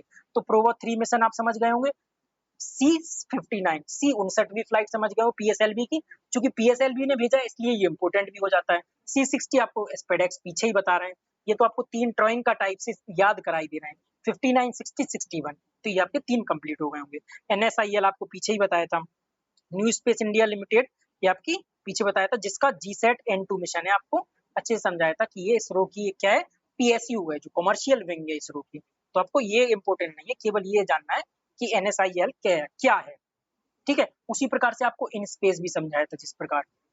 अब चलते हैं लिग्नोसेट। देखिए पिछले साल भी चर्चा में रहा, कई टाइम से चर्चा में है। ये जापान का लकड़ी का एक सैटेलाइट है, ये विश्व का प्रथम लकड़ी का उपग्रह है। और देखिए अब जहां भी जो भी आपको मिलेगा अभी तो स्पेस टेक्नोलॉजी फील्ड में, जो भी या तो इसरो भेज रहा होगा पीएसएलवी जीएसएलवी से, या फिर आपका कौन भेज रहा होगा, स्पेस एक्स का फाल्कन 9 रॉकेट भेज रहा होगा। आपको स्टार्टिंग में पहले ही मिशन में समझाया था। ठीक है, एक्सियोम 4 मिशन जो समझाया था ना, आपको बताया था कि एक्सियोम 4 मिशन स्पेस एक्स का जो फाल्कन 9 सबसे दुनिया का हैवी रॉकेट है, उसके द्वारा ही मोस्टली मिशन अभी भेजे जा रहे हैं, और प्राइवेट मिशन तो उसी के द्वारा काफी भेजे जा रहे हैं। तो आपको याद रखना है लिग्नोसेट विश्व का प्रथम लकड़ी का उपग्रह किसके द्वारा, स्पेस एक्स के CRS 31 मिशन के द्वारा माध्यम से लिग्नोसेट उपग्रह भेजा गया है। ठीक है, देखिए इसमें भी फाल्कन 9, तो मैं बता रहा हूँ ना, फाल्कन 9 रॉकेट के द्वारा ही मोस्टली जो भी, यदि आपको या तो इसरो ने नहीं भेजा है, नासा ने भेजा है, या किसी और ऑर्गेनाइजेशन ने भेजा है, तो फाल्कन 9 रॉकेट का ही यूज किया गया है उसमें। ठीक है, तो ये जापान में पाई जाने वाली मैग्नोलिया लकड़ी का प्रयोग करके ये सैटेलाइट आपको बनाई गई है। तो लिग्नोसेट आपको याद रखना है, जापान की एक लकड़ी है जो मैग्नोलिया लकड़ी जो जापान की, उसके द्वारा लिग्नोसेट सैटेलाइट बनाई गई है, जिसे फाल्कन 9 रॉकेट के द्वारा इंटरनेशनल स्पेस स्टेशन में स्थापित या भेजा गया है। सिंपल सी न्यूज थी, अच्छे से समझ गए होंगे। अब देखते हैं भारत का पहला एनालॉग अंतरिक्ष मिशन। भारत का पहला एनालॉग, अब एनालॉग क्या होता है, आप कहेंगे कि एनालॉग क्या होता है। सबसे पहले आप देखते होंगे कि देखिए एनालॉग जो बड़ी घड़ी होती है ना, जब हम छोटी हैंड वॉच के रूप में उसको सेम हूबहू उसका जो प्रोटोटाइप बना लेते हैं ना, तो उसको बोलते हैं, जैसे हैंड वॉच जो होती है ना, हम बोलते हैं स्मार्ट वॉच, एनालॉग वॉच। तो एनालॉग क्या होती है, बड़ी घड़ी का छोटा प्रोटोटाइप, मतलब हूबहू कॉपी, तो उसको बोलते हैं एनालॉग। तो देखिए भारत का पहला एनालॉग अंतरिक्ष मिशन। अब अंतरिक्ष मिशन को कैसे हूबहू प्रोटोटाइप बनाया जाएगा, तो जो अंतरिक्ष में जो कंडीशन होती हैं, उन कंडीशन को यदि धरती पर हूबहू वैसे ही बना लिया जाए, उन्हीं के जैसे मिलती जुलती कंडीशन तैयार कर ली जाए, तो उसको बोलते हैं एनालॉग अंतरिक्ष मिशन, एनालॉग स्पेस मिशन। तो भारत ने ये कहा, लेह लद्दाख में बनाया है। तो जगह पूछ सकता है कि भारत का पहला एनालॉग स्पेस मिशन, ये एनालॉग अंतरिक्ष मिशन कहाँ चलाया जा रहा है, जिसका शुभारंभ कहाँ किया गया है, तो कहाँ किया गया, लेह लद्दाख में। लेह लद्दाख में क्यों, क्योंकि उसी प्रकार उबड़ खाबड़ जिस प्रकार चंद्रमा और मतलब चंद्रमा, मंगल, मतलब इन सब की जो सतह होती है उबड़ खाबड़, उसी प्रकार से लेह लद्दाख की उबड़ खाबड़ सतह उन्हीं के जैसी मिलती जुलती होती है, इसीलिए इसको एनालॉग अंतरिक्ष मिशन के तहत लेह लद्दाख को चुना गया है। तो आपको सिंपल सी एक न्यूज याद रखनी है, लेह लद्दाख। जैसे आप सुनेंगे ना एनालॉग अंतरिक्ष मिशन, एनालॉग समझ गए ना कि हूबहू कॉपी, चंद्रमा और मंगल की हूबहू कॉपी कहाँ मिलेगी आपको, और बताइए, और कहीं नहीं लगभग मिलेगी, भारत में आपको लेह लद्दाख के क्षेत्र में मिलेगी। ठीक है, वैज्ञानिकों एवं अंतरिक्ष यात्रियों के एक विशेष नियंत्रण वातावरण में रखकर पृथ्वी के बाहर किसी भी अंतर्ग्रही स्थान जैसे मंगल या चंद्रमा के समान परिस्थितियों का अनुभव कराया जाएगा। सेम लाइन जो आपको समझाई है ना, वही यहाँ लिखी हुई है कि चंद्रमा और मंगल की जो सेम परिस्थितियां होती हैं, उनका अनुभव यहीं करा दिया जाए, तो उसे बोलते हैं एनालॉग अंतरिक्ष मिशन। अच्छे से आप समझ गए होंगे। ठीक है, इसमें यह भी दिया है कि लद्दाख की जो स्वायत्त पर्वतीय विकास परिषद है ना, ऑटोनोमस हिल डेवलपमेंट काउंसिल, इसकी भी सहमति दी गई। तो ये तो आप समझ गए होंगे कि जब उसकी लद्दाख के जो पर्वतीय विकास परिषद की यदि सहमति नहीं होगी, तो कैसे ये चलाया जाएगा। वैसे चलाया जा सकता है, क्योंकि ना स्पेस सेंटर का सब्जेक्ट है और सेंटर चला सकती है, लेकिन फिर भी उसकी सहमति ली गई है। अगले टॉपिक को देखते हैं, 2-3 ही टॉपिक बचे हैं, जल्दी कंप्लीट कर लेंगे इसको भी। मिशन शक्ति सेट। और हाँ, एक चीज आप यहाँ भी याद रखिए कि जो भी इस क्लास को यहाँ तक देख लिए हो, तो आप सुनते चलिएगा। क्लास में आपको अच्छे से समझाया भी जा रहा है, याद भी कराया जा रहा है। तो आप पीछे की भी क्लासेस को देखिए और आपको जो भी क्लासेस में जो भी समझ नहीं आ रहा है या जो भी सुधार मतलब आपको कोई भी पढ़ाने का तरीका या कुछ भी सुधार का लग रहा है ना कि ये चीज ऐसे से ऐसे की जानी चाहिए या इसमें क्वेश्चन भी डिस्कस कराया जाना चाहिए या ये आप ज्यादा पढ़ा रहे हैं या कम करा रहे हैं, तो आप फीडबैक या अपने कमेंट बॉक्स में जरूर लिखा कीजिए कि हमें ये चीज ऐसे लग रही है। फीडबैक देंगे तभी हम सुधार कर सकेंगे किसी चीज का। तो आप फीडबैक देते रहिएगा, हम सुधार करते रहेंगे और इसी प्रकार आपकी कंटिन्यूअसली क्लासेस आती रहेंगी। और भी जो टॉपिक आप बताएंगे आगे, जैसे आरओ खत्म होने के बाद बीपीएससी की कोई क्लासेस हुई और यूपीपीसीएस आने वाला, तो यूपीपीसीएस के लिए बहुत इंपॉर्टेंट टॉपिक हो जाता है। तो जो भी आपके टॉपिक्स छूटे हुए आप उन पर कमेंट करिए कि ये टॉपिक कराइए या ये इस तरीके से सुधार कीजिए, तो हम उसको पूरा करने का प्रयास करेंगे। तो आपको कमेंट बॉक्स में कमेंट भी करना है और यदि वीडियो पसंद आती है तो एक लाइक भी करते रहिएगा हम लोगों की मेहनत को, ठीक है? क्योंकि हम लोग इसका कोई पैसा या कोई चार्ज नहीं लेते हैं। हम लोग मतलब केवल अपने निस्वार्थ भाव से ही पढ़ाए जा रहे हैं। तो पूरी टीम आपके लिए इसी प्रकार लगी हुई है। तो ठीक है, चलते हैं अब अगले टॉपिक को देखते हैं क्या कह रहा है। मिशन शक्ति सेट, ठीक है, मिशन शक्ति सेट। मिशन शक्ति set aerospace startup space kids India द्वारा प्रारंभ की गई एक पहल है। बहुत इंपॉर्टेंट न्यूज नहीं है, केवल ये याद रख सकते हैं। स्पेस क्विज जो इंडिया है, space kids sorry, space kids India जो पहल है किसके द्वारा तैयार की जा रही, या तो aerospace startup space kids India द्वारा मिशन शक्ति सेट चलाया जा रहा है। एक मिनट सॉरी, एक मिनट रुकिएगा। हाँ, तो हम मिशन शक्ति सेट को देख रहे थे, तो आपको केवल वन लाइनर में याद रखना है क्या आ जाएगा। मिशन शक्ति सेट किसके द्वारा चलाया जा रहा है, डाल देगा इसरो के द्वारा चलाया जा रहा है। स्पेस एजेंसी कोई, जैसे यूरोपियन स्पेस एजेंसी, नासा के द्वारा, क्योंकि शक्ति सेट वैसे आप इसरो लगा देंगे इसमें, तो आपको क्या याद रखना है, aerospace startup space kids India के द्वारा ये पहल चलाई जा रही है।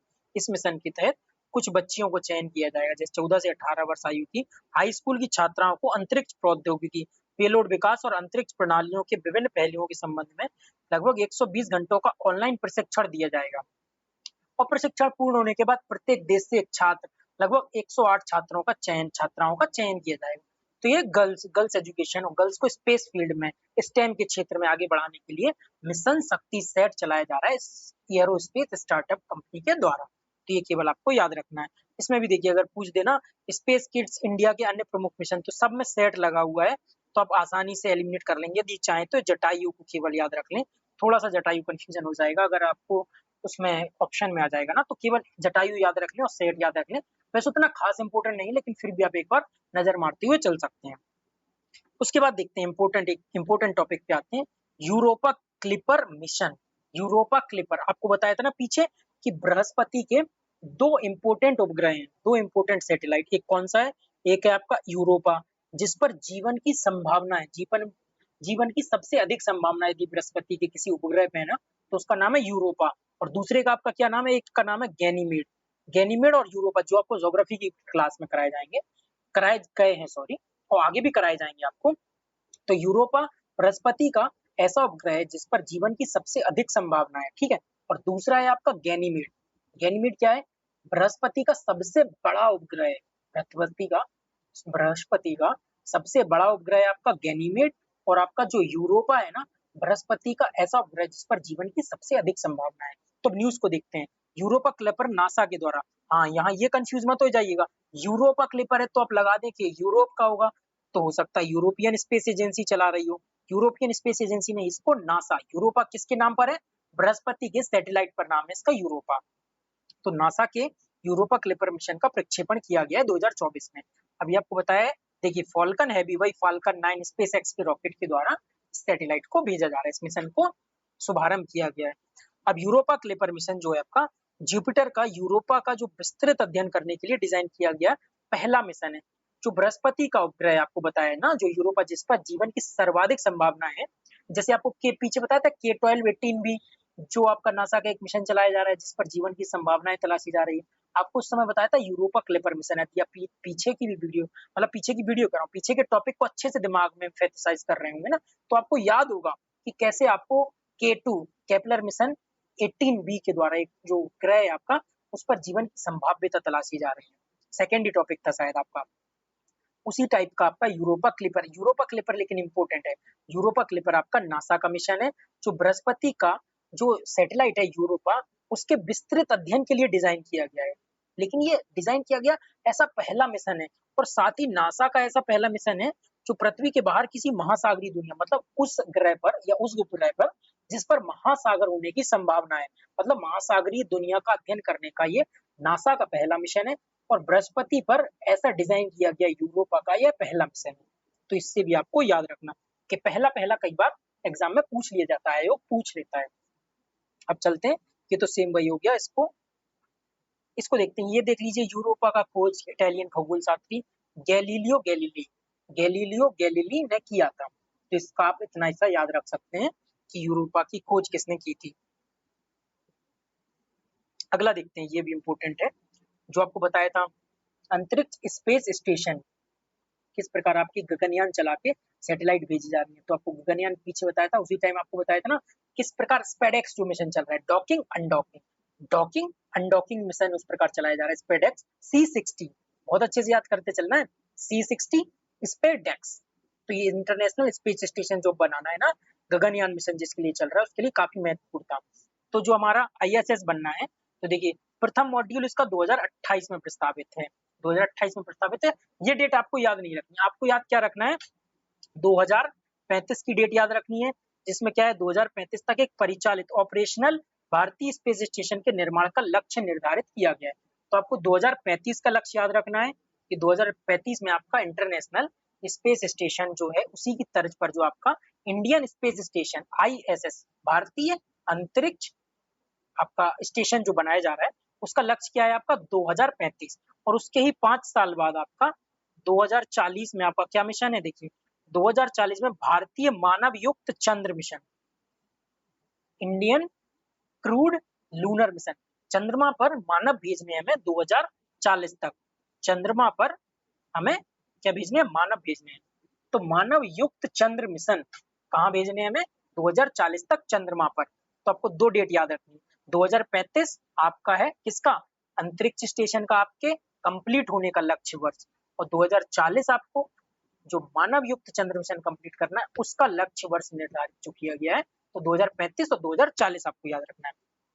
और 2028 में आपका प्रथम मॉड्यूल भेजा जा रहा है। तो आपको 3 डेट ओवरऑल मोटा मोटी याद रखनी है। अब आपको क्या रखना है, वीनस ऑर्बिटर मिशन, वॉर्म जिसको बोलते हैं, वीनस ऑर्बिटर मिशन। तो ये आपका कब प्रस्तावित है, 2028 में। और 2028 में आपको देखिए बताया गया 2028 में क्या है आपका प्रथम मॉड्यूल आपके अंतरिक्ष स्टेशन का। तो भारतीय अंतरिक्ष स्टेशन का प्रथम मॉड्यूल 2028, और 2028 में ही आपका वॉर्म भेजा जाना है। 2035 में आपको क्या करना है, 2035 में आपको भारतीय अंतरिक्ष स्टेशन का लक्ष्य निर्धारित वर्ष हो गया, और 2040 में आपको चंद्रमा पर मानव भेजने हैं। तब देखिए शुक्र के बारे में कुछ जान लेते हैं। शुक्र को देखिए पृथ्वी की जुड़वा बहन कहा जाता है। आकार और लगभग वायुमंडल उसका सेम होता है, इसलिए उसको पृथ्वी की जुड़वा बहन कहा जाता है। उस परिस्थितियां भी लगभग पृथ्वी जैसी होती है। उस पर जीवन की संभावना इसलिए नहीं तलाश रहे क्योंकि ये ना सूर्य के निकट है। जैसे जैसे सूर्य एक्सपेंड करेगा ना, तो सबसे पहले बुध के बाद जो खत्म होगा ना, तो शुक्र होगा। इसलिए हम जीवन की संभावना थोड़ी दूर ही तलाश रहे हैं। जैसे बृहस्पति पर हो गया, बृहस्पति के यूरोपा जो क्लिपर मिशन चलाया जा रहा है, इसी प्रकार ज्यादा नजदीक सूर्य के हम लोग नहीं जाते हैं। तो पृथ्वी की जुड़वा बहन हो गई। अब इसका जो है आपका वायुमंडल जानते हैं, इसका सबसे जटिल वायुमंडल, सबसे मतलब हैवी वायुमंडल जो होता है, क्यों होता है, क्योंकि इसमें ग्रीन हाउस गैसेस होती हैं। ग्रीन हाउस गैसेस में जैसे इसमें CO2 की मात्रा सबसे अधिक होती है, जो इसके वायुमंडल को बांध के रखती है, सघन वायुमंडल होता है इसकी। और इसी को आपका चमकीला ग्रह, ये आपको ज्योग्राफी में भी कराया है, इसी को आपका क्या बोलते हैं, चमकीला ग्रह। चमकीला ग्रह क्यों बोलते हैं, क्योंकि आपने एल्बिडो के बारे में पढ़ा होगा। इसका एल्बिडो क्या होता है, हाई होता है। इसका एल्बिडो हाई क्यों होता है, क्योंकि इसमें H2SO4 गैस पाई जाती है। शुक्र को चमकीला ग्रह क्यों बोलते हैं, क्योंकि इसका एल्बिडो हाई होता है। एल्बिडो हाई क्यों होता है, क्योंकि H2SO4 गैस पाई जाती है, और ग्रीन हाइड्रोजन गैस पाने के कारण इसका वायुमंडल मोटा होता है। तो सूर्य के बारे में एक जो फैक्ट होते हैं आपको, वो आपको समझा दिए गए। वीनस ऑर्बिटर मिशन, सॉरी सूर्य कह रहा हूँ, शुक्र के बारे में। वीनस ऑर्बिटर मिशन, वीनस मतलब शुक्र, शुक्र के जो ऑर्बिट करेगा, जैसे जैसे चंद्रमा का ऑर्बिटर मिशन हमने चंद्रयान-1 भेजा था, उसी प्रकार वीनस ऑर्बिटर मिशन वॉर्म 2028 में भेजा जाएगा। ठीक है, तो इसके बारे में यही बताना है, इसरो 2028 में भेजेगा, सेम यही है। अब यहाँ देख लेते हैं शुक्र के बारे में और जो मिशन चल रहे हैं। देखिए एक तो शुक्र के बारे में आपको क्या याद रखना है, वीनस एक्सप्रेस। वीनस एक्सप्रेस आपका किसका, यूरोपियन स्पेस एजेंसी का है। उसके बाद सारे जो भी मिशन है आपके, देखिए अमेरिका और नासा के आपके सारे मिशन, नासा और देखिए सब में आपको वीनस मिल ही जाएगा, दा विंची में वी, वेरिटस में वी, ठीक है, वीनस में वीनस मिल ही रहा है। और मैगलन और मैरिनर, ये दो आपको याद रखने हैं। और आपको याद रखना है वीनस एक्सप्रेस, ठीक है, तो वीनस एक्सप्रेस और मैरिनर मैगलेन, तो आपको दो याद रखने। वैसे उतना पूछा नहीं जाएगा, फिर भी हो सकता हो 4 मिशन दे दे पूछते, इनमें से कौन से शुक्र के मिशन नहीं, शुक्र अभियान नहीं है या कौन सा है, और मे भी आपको कंफ्यूज करेगा वीनस एक्सप्रेस या तो उसका मिलान में स्पेस एजेंसी गलत डाल के, या फिर मैरिनर और मैगलेन के बारे में पूछ के। बस 2-3 न्यूज और रह गई, जल्दी से करके खत्म करते हैं इनको। अगली पीढ़ी का उपग्रह प्रक्षेपण यान, नेक्स्ट या न्यू जनरेशन लॉन्चिंग व्हीकल, आपको पीछे बताई था SSLV, PSLV, GSLV, reusable satellite launching vehicle mark 3, और आपको बताया था ना एलबीएम 3, बताया था लॉन्चिंग व्हीकल मार्क 3 का मतलब सबसे हैवी जो सैटेलाइट है, जिसको हम जीएसएलवी मार्क 3 के रूप में भी जानते थे, तो एलवीएम 3 लॉन्चिंग व्हीकल मार्क 3, तो ठीक है। अब न्यू जनरेशन जो लॉन्चिंग व्हीकल एनजीएलवी है ना, उसको आप समझ गए होंगे, तो एलवीएम 3 भी आप प्रक्षेपण यान को समझ गए होंगे। Launching vehicle mark 3, launching vehicle mark 3, तो एलवीएम 3 जिसको जीएसएलवी मार्क 3 भी कहा जाता था। तो देखिए अब इसकी क्या है, पेलोड कैपेसिटी की तुलना, कैपेबिलिटीज की तुलना में एनजीएलवी की नीत भार क्षमता 3 गुना अधिक होती है। तो एलवीएम 3 आपका क्या हो गया, जीएसएलवी मार्क 3 जो सबसे हैवी रॉकेट होता था जिससे चंद्रयान या मंगलयान मिशन भेजे जाते थे, तो अभी हमारे पास कौन सा था, जीएसएलवी मार्क 3 जिसका रीनेम करके एलवीएम 3 मार्क 3 कर दिया गया है। उससे आपका कह रहा है कि न्यू जनरेशन, जो नई जनरेशन का लॉन्चिंग व्हीकल बना है ना, इसकी पेलोड कैपेबिलिटी मतलब कि इसकी उपग्रह ले जाने की जो क्षमता है, मान लीजिए पहले 30 टन का जीएसएलवी ले जाता था, तो इसकी क्षमता उससे कितनी 3 गुना ज्यादा होगी, सॉरी हाँ 3 गुना ज्यादा, 30 टन का यदि ले जा रहा है तो अब ये 90 टन का है अभी रॉकेट ले जा सकता है, तो इसकी 3 गुना क्षमता ज्यादा हो गई, मतलब पेलोड कैपेबिलिटी या पेलोड कैपेसिटी इसकी ज्यादा हो गई है। अब देखिए जबकि इसकी लागत एलबीएम 3 की लागत की तुलना में 1.5 गुना कम होगी।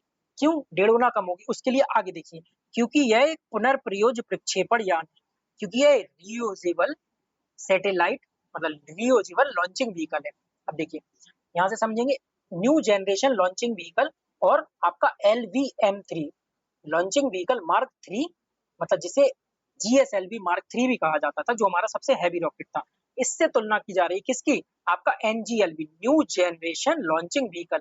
अब इसकी पेलोड कैपेसिटी भी ज्यादा है, 3 गुना है एलवीएम 3 से, मतलब जिससे तुलना की जा रही है, जिसको हैवी रॉकेट मानते थे अभी तक हम, उससे 3 गुना ज्यादा इसकी पेलोड कैपेबिलिटी है, मतलब 3 गुना ज्यादा हैवी सैटेलाइट या ईंधन ले जा सकता है, ईंधन ज्यादा ले जाएगा ना तो ज्यादा दूरी तक जा सकेगा।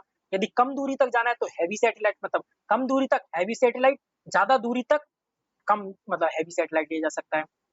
तो क्यों ले जा सकता है, क्योंकि ये रियूजेबल लॉन्चिंग व्हीकल है, पुनर्प्रयोज्य प्रक्षेपण यान है, इसका काफी हद तक भाग को पुनः प्रयोग कर सकते हैं, ये पुनः पृथ्वी पर लौट के आ सकता है, जैसे स्पेस एक्स का रियूजेबल लॉन्चिंग व्हीकल है, उसी प्रकार इसरो ने भी एनजीएलवी का परीक्षण कर लिया है। तो आप ये बड़े अच्छे से समझ गए होंगे। अब देखिए यहाँ वही कह रहा है एनजीएलवी पृथ्वी की निम्न कक्षा में अधिकतम 30 टन वजनी नीत भार को स्थापित करने में सक्षम होगा, मतलब लो अर्थ ऑर्बिट, आपको बताया था ना कि जैसे पृथ्वी हुई तो इसका ये लो अर्थ ऑर्बिट हो गया, मिडिल अर्थ ऑर्बिट हो गया, और इसका एक 24,000 से जो ऊपर चले जाते हैं, 24,000 से लेकर 32,000 तक, तो जियो अर्थ ऑर्बिट हो जाता है। तो low earth orbit, middle earth orbit और आपका ये जियो अर्थ ऑर्बिट, तो आपके 3 ऑर्बिट होते हैं, कम दूरी का लो अर्थ ऑर्बिट होता है, तो लो अर्थ ऑर्बिट तक 30 टन वजनी ये सैटेलाइट को ले जाने के सक्षम हो गया है, आपका क्या NGLV new generation launching vehicle. 4 ton और साथ ही 4 टन वजनी उपग्रहों को geosynchronous transfer orbit, geosynchronous जो आपको पीछे समझाया था ना कि जियो सिंक्रोनस जो पृथ्वी के समतुल्य चलता है 24 घंटे में, और ट्रांसफर ऑर्बिट क्या होते हैं, देखिए ट्रांसफर ऑर्बिट हुआ, पार्किंग ऑर्बिट हुआ, जैसे देखिए यहाँ आपको रफ करके समझाते हैं कि ट्रांसफर और पार्किंग ऑर्बिट अब आ गया है तो समझ लेते हैं, वैसे कोई आपको इतनी जरूरत नहीं। मान लीजिए ये आपका हो गया अर्थ और ये आपका हो गया मून। अब मान लीजिए कोई सैटेलाइट आपको भेजनी है मून पर, तो अब जैसे चंद्रयान मान लो 3 गए हैं, चंद्रयान 4 मिशन भेजनी है, तो यहाँ से जब सतीश धवन अपने इससे यहाँ से प्रक्षेपण किया जाएगा एनजीएलवी को, तो सबसे पहले तो ये अपनी कक्षा में, पृथ्वी की कक्षा में घूमता है, तो इसको क्या बोलते हैं? जिस कक्षा में ये घूमता रहता है तो इसको बोलते हैं पार्किंग ऑर्बिट। पार्क है एक प्रकार से आपका। अब जिस कक्षा में घूमते जहां से ये दूसरी कक्षा छोड़ के दूसरी कक्षा पे पहुंच जाएगा, तो इसे बोलते हैं ट्रांसफर ऑर्बिट। अपनी ही कक्षा में घूम रहा है, पार्किंग ऑर्बिट। पार्किंग ऑर्बिट छोड़ के जैसे ही दूसरी कक्षा को पकड़ा इसने, तो इसको जैसे यहाँ से मोटर से थ्रस्ट दिया, जो इंजन होते हैं, इंजन ऑफ हो जाते हैं क्योंकि ये ग्रेविटेशनल फोर्स खत्म हो जाता है, तो सैटेलाइट हवा में तैरती रहती है। तो ये घूमती रहेगी, तो ये पार्किंग ऑर्बिट हो गया। जैसे ही यहाँ से मोटर से थ्रस्ट दिया गया, मोटर को स्टार्ट करके थ्रस्ट दिया, तो ये थ्रस्ट लेके जैसे ही कक्षा चेंज किया, तो इसको बोलते हैं ट्रांसफर ऑर्बिट। तो ट्रांसफर ऑर्बिट में जाने के बाद ना, ये मून की पार्किंग ऑर्बिट में पहुंच गया। फिर ये मून की पार्किंग ऑर्बिट में पहुंच गया। यहाँ यहाँ घूमता रहेगा, करीब आता जाएगा। मून के करीब आते फिर मोटर के द्वारा जो इंजन होते हैं, उन इंजनों के द्वारा फिर से थ्रस्ट दिया जाता है। थ्रस्ट दिया जाएगा तो ब्रेक लगेंगे तो इसकी स्पीड कम होते यदि लैंडर और रोवर होगा तो इसको सॉफ्ट लैंडिंग, इसी को सॉफ्ट लैंडिंग बोलते हैं। हार्ड लैंडिंग होता है कि सीधा ऊपर से छोड़ दिया जाए, धड़ाम से गिरे। और सॉफ्ट लैंडिंग क्या होती है? मोटर के द्वारा धीरे धीरे स्पीड कम करके थ्रस्ट देते देते सॉफ्ट लैंडिंग बाई बार बार मिस्टेक करे जा रहा हूँ। सॉफ्ट लैंडिंग, मोटर के द्वारा धीरे धीरे जो थ्रस्ट लगा के लैंडिंग करी जाती है, उसे सॉफ्ट लैंडिंग। जो हमारा चंद्रयान 3 सॉफ्ट लैंडिंग किया, चंद्रयान 2 आपका सॉफ्ट लैंडिंग नहीं कर पाया था। तो ठीक है, आप ट्रांसफर ऑर्बिट समझ गए होंगे, पार्किंग ऑर्बिट भी इसी प्रकार समझ गए होंगे। वैसे आपको इतनी डिटेल में जाने की जरूरत नहीं थी, लेकिन कई लोगों को क्यूरियोसिटी होती है कि ट्रांसफर ऑर्बिट क्या होता है, पार्किंग ऑर्बिट क्या होता है, तो इस प्रकार से आपको दोनों समझा भी दिए गए हैं। बस सेम यही कह रहा है और आगे इसका कोई इंपॉर्टेंट नहीं। अब देखिए पोलरिस आपका जो डॉन मिशन है, और ये देखिए, ये तो आपको वैसे सितंबर 2024 में चलाया जा रहा है, तो काफी पुराना हो गया है। बस आप ये याद रखिए किसके द्वारा चलाया जा रहा है ये, तो ये आपका नासा के द्वारा चलाया जा रहा है। और रॉकेट तो आपको पूछना ही नहीं है कि कौन सा होगा, रॉकेट तो आपको फाल्कन 9 रॉकेट स्पेस एक्स का जो है आपको बताया जा रहा था। अब ये याद रख लीजिए, थोड़ा सा इंपॉर्टेंट था कि 4 सदस्यीय जो नागरिक दल इसमें भेजे गए। पोलरिस डॉन मिशन एक प्रकार से याद रखिए किस, तो ये जो पोलरिस डॉन मिशन है ना, ये आपका किसके लिए? स्पेस वॉक, मतलब कॉमर्शियल, पहली ऐसी कॉमर्शियल स्पेस वॉक है जो गैर पेशेवर, मतलब की देखिए, पहली व्यावसायिक space walk, first ever commercial space walk है जो नॉन प्रोफेशनल अंतरिक्ष यात्री, मतलब ऐसे लोगों के द्वारा की जा रही है जो अंतरिक्ष यात्री ही नहीं है, मतलब प्रोफेशनल नहीं है, केवल छोटी मोटी ट्रेनिंग लेके ये लोग क्या कर रहे हैं? स्पेस वॉक पर निकल पड़े हैं। तो पोलरिस डॉन मिशन क्या है? नासा के द्वारा फाल्कन 9 हैवी रॉकेट के द्वारा, ये तो आप समझ गए हो, भेजा गया है। इसमें 4 सदस्य गए हैं जो नॉन पेशेवर है, पहले तो अंतरिक्ष यात्री नहीं है, और first ever commercial space walk है। कॉमर्शियल स्पेस वॉक है, ये वाणिज्यिक स्पेस वॉक है, ठीक है। अब इसका देखिए, इसमें 4 लोग कौन है? जेरेड ईसागमैन, स्कॉट पोटिक, सारा गिलिश, अन्ना मेनन। तो ये 4 लोग हैं। इसमें आपको चारों की या तो हो सकता है नाम पूछ दे, या मे बी ये पूछा जा सकता है। देखिए, आपको 2 तो याद कैसे हो जाएंगे, बड़े इजी हैं। इशाक मैन से कैसे याद रखना है? ऐसा मैन। और देखिए इजाक मैन आप यहाँ से भी रख सकते हैं, Swift for payment ink. Ijak, ऐसा मैन जिसने पेमेंट, मतलब ये पहले तो टॉपिक समझिए, ऐसा मैन, इजाक मैन ने, जो स्विफ्ट फॉर पेमेंट इंक के ये सीईओ हैं, इन्हीं ने इस मिशन को पूरा फंड दिया है। सबसे पहले तो इजाक मैन ने ही इस मिशन को पूरा फंड किया है, जो स्विफ्ट फॉर पेमेंट इंक के सीईओ हैं। अब इसको याद कैसे रखेंगे? तो देखिए, ऐसा मैन जिसने इस मिशन की पूरी पेमेंट करी हो या पूरा फंड दिया हो, ऐसा मैन जिसने पूरी पेमेंट करी हो, ऐसा मैन जिसने पूरी फंड करी हो या पूरा पेमेंट किया हो। तो इस तो ये याद रख सकते हैं, स्विफ्ट फॉर पेमेंट बैंक के संस्थापक या सीईओ हैं, और ऐसा मैन, इसाक मैन। उसके बाद आपको याद रखना है सराह गिलिश। शराह गिलिश ऐसी महिला है जो first ever person to play violin in space, मतलब ये क्वेश्चन पूछा जा सकता है, who is the first ever person या women to play the violin in the space, मतलब कि इस अंतरिक्ष में वायलिन बजाने या वायलिन चलाने वाली पहली व्यक्ति या पहली महिला कौन है? तो सारा गिले है, ठीक है। तो आपको ये पहले सारा गिले के बारे में बता देते हैं। तो सारा गिले, इस मिशन के दौरान मिशन विशेषज्ञ सारा गिले ने वायलिन पर Star Wars the Force the Force Awakens the four Awakens नामक फिल्म के गीत रेज थीम की धुन बजाई है। इस गीत को रिकॉर्ड कर स्पेसएक्स के स्टारलिंक उपग्रह समूह द्वारा पृथ्वी पर भेजा गया। स्टारलिंक द्वारा इसको पृथ्वी पर भेजा गया। तो जो आपको बताया था ना, first ever person to play the violin in the space, या who is the first ever person या women to play the violin in the space. Violin पर सारा ग्रीन ने क्या बजाया, स्टार वॉर्स की ट्यून बजाइए या स्टार वॉर की थीम बजाइए।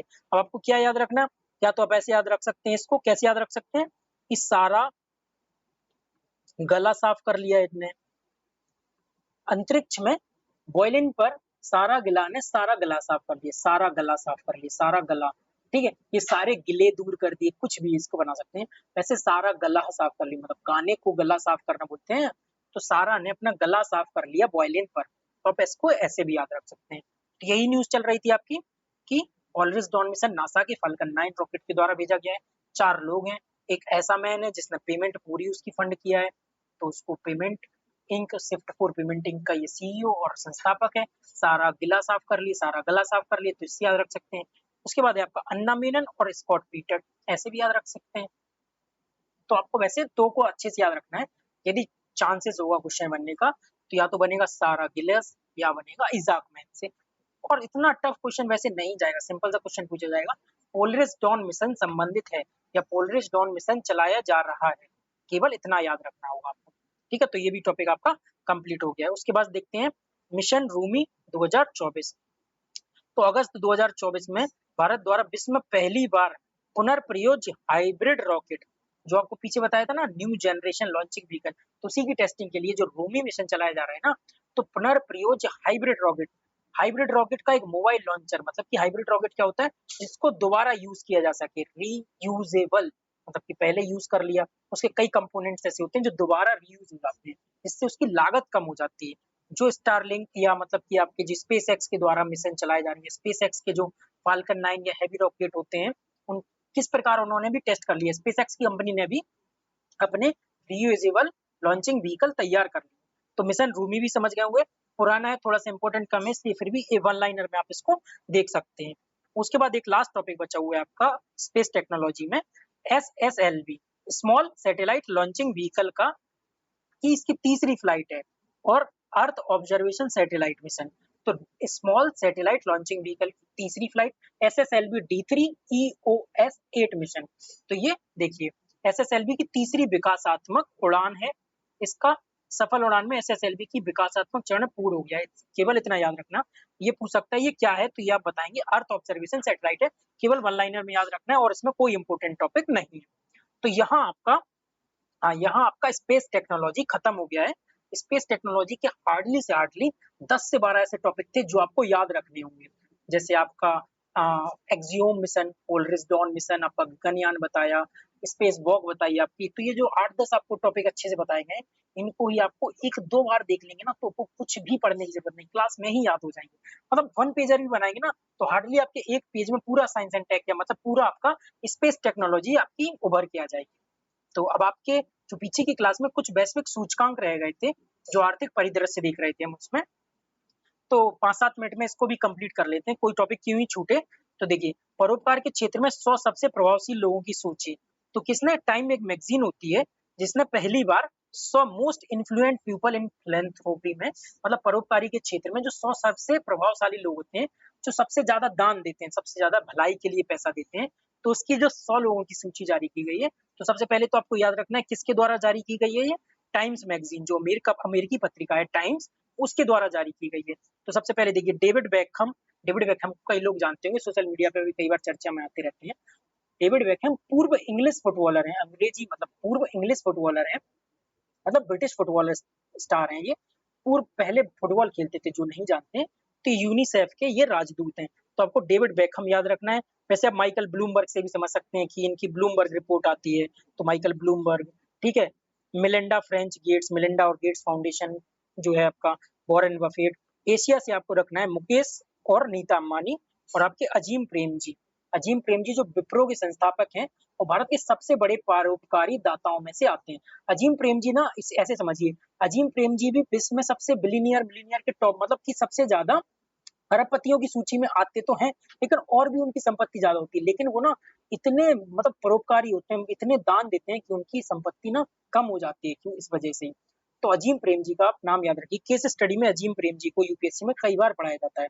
तो अजीम प्रेम जी विप्रो के जो संस्थापक हैं, भारत के सबसे बड़े परोपकारी दाताओं में अग्रणी आते हैं। सबसे पहला नाम यदि किसी फिलेंथ्रोपिस्ट का लिया जाता है ना, तो अजीम प्रेमजी का ही लिया जाता है। और ज़ीरोधा के जो सह-संस्थापक निखिल कामत हैं, ये भी फिलैंथ्रोपिस्ट हैं, मतलब इनको भी फिलैंथ्रोपिस्ट की जो टाइम्स की मैगज़ीन की 100 लोगों की सूची आई है, उसमें शामिल किया गया। तो मुकेश अंबानी और नीता अंबानी, अजीम प्रेमजी, निखिल कामत, ये इज़िली समझ गए होंगे आप। बहुत खास न्यूज़ नहीं है, फिर भी एक बार देखते चलिए। और निखिल कामत वही हैं ज़ीरोधा की संस्थापक जिसने हाल में ही पीएम मोदी का इंटरव्यू लिया था, जो पॉडकास्ट के थ्रू लिया था। तो इससे भी आप याद रख सकते हैं। अब देखिए यहाँ देखते हैं ह्यूमन डेवलपमेंट रिपोर्ट आई है। ह्यूमन डेवलपमेंट रिपोर्ट जो आपका यूएनडीपी निकालता है, इजी आपको पता ही होगा, सभी लोग पढ़ते हैं इसको। और इसी का ह्यूमन डेवलपमेंट इंडेक्स भी निकल के आता है, ह्यूमन डेवलपमेंट इंडेक्स, जिसमें भारत की रैंक कितनी है 130। ठीक है, ह्यूमन डेवलपमेंट इंडेक्स। और आपको पता ही है ह्यूमन डेवलपमेंट रिपोर्ट 1990 से ही चल रही है। महबूब उल हक जो पाकिस्तान के हैं, अमर्त्य सेन जो भारत के मूल के अमेरिकी नागरिक अर्थशास्त्री, मतलब जो भारतीय नागरिक तो हैं लेकिन अमेरिकी मतलब भारतीय मूल के अमेरिकी नागरिक अर्थशास्त्री, इकोनॉमिस्ट हैं ये, अमर्त्य सेन, तो ये आपने सुना ही होगा इनके बारे में। और महबूब उल हक हैं जो पाकिस्तानी अर्थशास्त्री हैं। तो इन दोनों के द्वारा क्या किया गया है, मानव विकास सूचकांक ह्यूमन डेवलपमेंट इंडेक्स की अवधारणा तैयार की गई थी। केवल आपको इतना ही याद रखना है, वैसे तो इसमें बहुत कुछ दिया हुआ है। एक ये याद रख सकते हैं, इसके इसके 3 आयाम होते हैं। एक तो लाइफ एक्सपेक्टेंसी, जीवन प्रत्याशा, एजुकेशन और पर कैपिटा इनकम। मतलब देखिए आय, शिक्षा और जीवन, 3 ऐसे याद रख सकते हैं। क्या हो गया, आय, पर कैपिटा इनकम, शिक्षा आपका स्कूली शिक्षा, और आपका इनकम मतलब इनकम हो गया, सॉरी, शिक्षा, और आपका क्या हो गया, जीवन प्रत्याशा, लाइफ एक्सपेक्टेंसी मतलब कि हेल्थ। तो हेल्थ, एजुकेशन, इनकम, ऐसे आप याद रख सकें। 3 आयाम पूछ लिए जाते हैं कि 3 इनमें से कौन-कौन से आयाम होते हैं। कोई एक एक्स्ट्रा आयाम जोड़ के वो आपको कन्फ्यूज़ कर लेगा। तो सीधा याद रख सकते हैं आपका हेल्थ, एजुकेशन और आपका इनकम। कुछ भी ऐसे आय या कुछ भी ऐसे बनाते हैं, HIE आय, कुछ ऐसे बना सकते हैं 3 भी। तो ऐसे आप याद रख सकते हैं। उसके बाद कोई इंपॉर्टेंट नहीं है इसमें, केवल रैंक चाहें तो याद रख सकते हैं। ह्यूमन डेवलपमेंट इंडेक्स में भारत की 130 बस इतना ही याद रखना है। उसके बाद एक चीज यहाँ ये भी दी गई होगी कौन कौन से इंडेक्स जारी करते हैं, जैसे integrated inequality integrated human development index, असमानता समायोजित HDI, ठीक है, लैंगिक विकास सूचकांक, लैंगिक असमानता सूचकांक, बहुआयामी निर्धनता सूचकांक, मल्टी डायमेंशनल पॉवर्टी इंडेक्स, ये सब इंडेक्स जो है ये सारे यूएनडीपी के द्वारा निकाले जाते हैं और इजी होते हैं ये, तो इनके पूछे जाने की संभावना थोड़ी कम है अब। पहले काफी पूछे जाते थे, अब उतनी संभावना कम है। फिर भी एक बार दिमाग में फ्रेमिंग करते चलिएगा कि जितने भी मल्टी डायमेंशनल पॉवर्टी इंडेक्स हो गए या ह्यूमन के डेवलपमेंट के लिए जो इंडेक्स होते हैं वो यूएनडीपी के द्वारा निकाले जाते हैं। उसकी तरह कोई भी इम्पोर्टेंट नहीं, ये बताया गया है कि किस में कौन से किसका, देखिए HDI का बताया गया है कि मूल्य क्या है और 130वीं रैंक है जो आपको पीछे समझा दिया गया है। अब देखिए विश्व के सबसे 10 अधिक उच्च भुगतान पाने वाले एथलीटों की सूची, जो सबसे ज्यादा हाईली पेड एथलीट्स हैं उनकी सूची फोर्ब्स के द्वारा जारी की गई। तो फोर्ब्स देखिए हाईली पेड एथलीट की निकालता है, अरबपतियों की सूची निकालता है। हाँ, और सबसे मतलब अरब भी ये शहर कह सकते हैं, या सबसे अरबपति मिलीनियर सिटीज कौन सी उनको उनकी सूची निकालता है। तो मोस्टली ये सूची फोर्ब्स निकालता है, जो आप जानते हैं। तो फोर्ब्स के द्वारा हाईली पेड एथलीट्स की सूची निकाली गई है, तो इसमें टॉप का केवल आपको नाम याद रखना है। अब देखिए इसका भी आपको कैसे, जिसके बाद जो क्रिस्टियानो रोनाल्डो को नहीं जानता, जो भी CR7 का फैन नहीं है, तो उसको याद करने में, या जो फुटबॉल के थोड़े से भी या स्पोर्ट के शौकीन नहीं है, तो इनको कैसे याद रखना है। देखिए सबसे पहले खेल से रखेंगे। जब फुटबॉल आपके गाल पे लगेगी तो आपका क्या हो जाएगा, आपका रोना निकल आएगा। फुटबॉल जब आपके गाल पे लगेगी तो आपका रोना निकल आएगा। तो फुटबॉल, पुर्तगाल और रोनाल्डो, ऐसे आप याद रख सकते हैं। ये काफी अच्छी ट्रिक होगी जिसपे यदि रोनाल्डो, पहली बात तो मोस्टली लोगों को रोनाल्डो के बारे में पता होता है, CR7 और फुटबॉल से हैं। ये नहीं पता होगा मे बी कई लोगों की ये पुर्तगाल से हैं, तो पुर्तगाल याद रख सकते हैं, या आप ऐसे याद रख सकते हैं जो आपको ट्रिक बताई गई है। फुटबॉल गाल पे पड़ेगी ना तो आपका रोना निकल आएगा, क्योंकि फुटबॉल काफी हैवी होती है। ठीक है, उसके बाद विश्व के अरबपतियों की सूची फोर्ब्स निकाला है। तो विश्व में देखिए फोर्ब्स निकाला हो या टाइम्स निकाला हो, जो भी निकाला है ना, तो विश्व में सबसे अमीर कौन है, एलन मस्क है। विश्व में अभी सबसे अमीर किसी की भी सूची हो ना, सॉरी, किसी भी पत्रिका या किसी भी मैगजीन की यदि सूची निकली होगी, तो सबसे अमीर व्यक्ति निकल के आए हैं आपके एलन मस्क। और दुनिया के निकल के आए एलन मस्क, और एशिया में निकल के आए मुकेश अंबानी, और दूसरे नंबर पर गौतम अडानी। तो इसको किसी भी सूची में सेम ही रखा गया है। फोर्ब्स निकाले, टाइम्स निकाले, हुरूल निकाले, कोई भी निकालेगा ना, तो एलन मस्क, मुकेश अंबानी और गौतम अडानी। बस मुकेश अंबानी को टॉप पे रखना है आपको, ये से याद रखना है, क्योंकि 1-2 साल पहले ना आपके गौतम अडानी टॉप पर आ गए थे। फिर जब ब्लूमबर्ग की जो रिपोर्ट हुई, इनका घोटाला, कुछ ऐसी चीजें निकल के आई ना, तब उनकी संपत्ति और उनके शेयर्स में गिरावट आई, फिर वो अब दूसरे नंबर पे आ गए। तो मुकेश अंबानी पहले नंबर पे, दूसरे नंबर पे आपके गौतम अडानी। एक वन लाइनर ये याद रख सकते हैं, स्काई ट्रैक्स है जो, स्काई ट्रैक्स से आप समझ जाएंगे कि ये एयरपोर्ट का अवार्ड है, वर्ल्ड एयरपोर्ट अवार्ड है, ठीक है। इसमें ये याद रख सकते हैं, हमद अंतरराष्ट्रीय हवाई अड्डा है। देखिए हमद को कई लोगों को याद रखने की इजी कैसे याद रख सकते हैं, आप लिखिए हमद कतर। हमद से समझ आ रहा है कि कोई आपका अरेबियन या मतलब मुस्लिम कंट्री से, तो हमद कतर। देखिए तीन तीन अक्षर के मैचिंग हो रहे हैं, विदाउट कोई मात्रा, विदाउट कोई डंडा, विदाउट कोई और लेटर, मतलब सिंगल सिंगल लेटर आ रहे हैं जिसमें, हमद कतर। जैसे आप मान लीजिए ईरान लिख के दे दे, इराक लिख के दे दे, सऊदी लिख के दे दे, बहरीन या यूएई, यूएसए या मतलब सऊदी, कुछ भी लिख के दे दे ना, तो आप समझ रहे होंगे कि उसमें कोई ना कोई देखिए मात्रा, डंडा, मात्रा, कुछ ना कुछ एक्स्ट्रा रहा होगा। कतर केवल सिंगल लेटर है, कतर, कतर, हमद, ऐसे याद रख सकते हैं, क्योंकि पूछेगा तो हमद ही पूछेगा इसमें से, कुछ और पूछने के चांसेस उसके बन नहीं रहे कि कुछ और पूछ ले। तो आपको ये याद रख सकते हैं। उसके बाद आप क्या, ये टॉप पे कौन रहा है, सिंगापुर चांगी हवाई अड्डा सिंगापुर का है। वैसे चांग ई6 कंफ्यूज मत हो सके, इसलिए चांगी की ट्रिक बता के, और सिंगापुर तो नाम जब उसमें लगा है तो सिंगापुर से तो समझ ही जाएंगे। एक चांग ई6 मिशन चाइना का जो चंद्रयान के लिए भेजा गया, चंद्रमा के लिए भेजा गया है, तो आप वहां से भी इसको कंफ्यूज ना करिएगा। और हमद आपको कतर का अंतरराष्ट्रीय हवाई अड्डा है, क्योंकि ये पिछली बार ये टॉप पर था, इसलिए इसको यहाँ बताया गया है। अब देखिए हेनले एंड पार्टनर्स की रिपोर्ट निकली है, सबसे अमीर शहर, तो यूएसए का अमेरिका ही निकलेगा, ये भी कोई खास न्यूज नहीं है। ब्रांड फाइनेंस आईटी सर्विसेज की भी न्यूज आती है, जो उसमें एसेंसर जो या जो एक्सचेंजर होता है, एक्सचेंजर, उसको आपका सबसे ज्यादा high brand finance IT services की सूची में सबसे टॉप पर रखा गया है, और टीसीएस को दूसरे नंबर पर रखा गया है। कोई खास न्यूज नहीं है, एक बार चाहे तो इसको पढ़ लें। और यह सूचियों में शामिल 5 कंपनियां देखी जाए तो एप्पल, एक्सचेंजर, एक्सचेंजर, तो इसको भी आप देख सकते हैं, और एप्पल टॉप पर है। और यहाँ अपनी इंडिया में देखें तो HCL, आप टेक, HCL टेक है, इन्फोसिस है, का कोई खास न्यूज नहीं है। केवल एक बार दिमाग में बना के फ्रेम कर लीजिए कि कोई ऐसा क्वेश्चन आ जाए तो आपको याद आ जाए, अच्छा एप्पल ब्रांडेड कंपनी है, टॉप पर है, और HCL टेक एक इंडियन कंपनी है, और आपकी एक्सचेंजर जो है ना, वो आईटी ब्रांड की टॉप कंपनी है पूरे विश्व में। Brand finance IT services, services के मामले में कोई कंपनी यदि आईटी की है तो एक्सचेंजर है, टीसीएस दूसरे नंबर पर है। तो टीसीएस को दूसरे नंबर पर याद करने के लिए आपको एक्सचेंजर पढ़ाया गया। पूछ लेगा, यदि पूछेगा ना तो एक्सचेंजर ही पूछेगा, एक्सचेंजर के अलावा टीसीएस पूछ सकता है, इससे और कोई, और इस न्यूज से कोई क्वेश्चन नहीं बन सकता है। तो चलिए क्लास काफी लंबी हो गई है, और आपके लगभग 11 से 12 पेज आपके कंप्लीट हो गए, जिसमें आपका स्पेस टेक्नोलॉजी और जो आर्थिक परिदृश्य की आपके रैंकिंग्स या रिपोर्ट्स छूट गई थी, उसको आपको कंप्लीट करवा दिया गया है। तो क्लास को आज यहीं रोकते हैं, और क्लास पे कमेंट जरूर करिएगा कि आपको क्लास कैसी लग रही है। आप अपना फीडबैक देते रहिएगा, क्लास में क्या सुधार या क्या कमी या क्या आपको अच्छा लग रहा है, क्योंकि आप हम लोगों की मेहनत को यदि इस प्रकार नहीं बताएंगे तो आगे हम लोगों को भी मोटिवेशन नहीं मिलता ना फिर, क्योंकि हम लोगों को ऐसा तो है नहीं कि कोई पेड काम कर रहे हो या कोई पेड कोर्स हो। तो आप इस प्रकार इसमें कमेंट करिए, लाइक करिए, और अगर आपको लग रहा है अच्छी क्लास है तो आप अपने दोस्तों में शेयर भी करते रहिएगा। तो इस क्लास को यहीं रोकते हैं, धन्यवाद, मिलते हैं अगली क्लास में।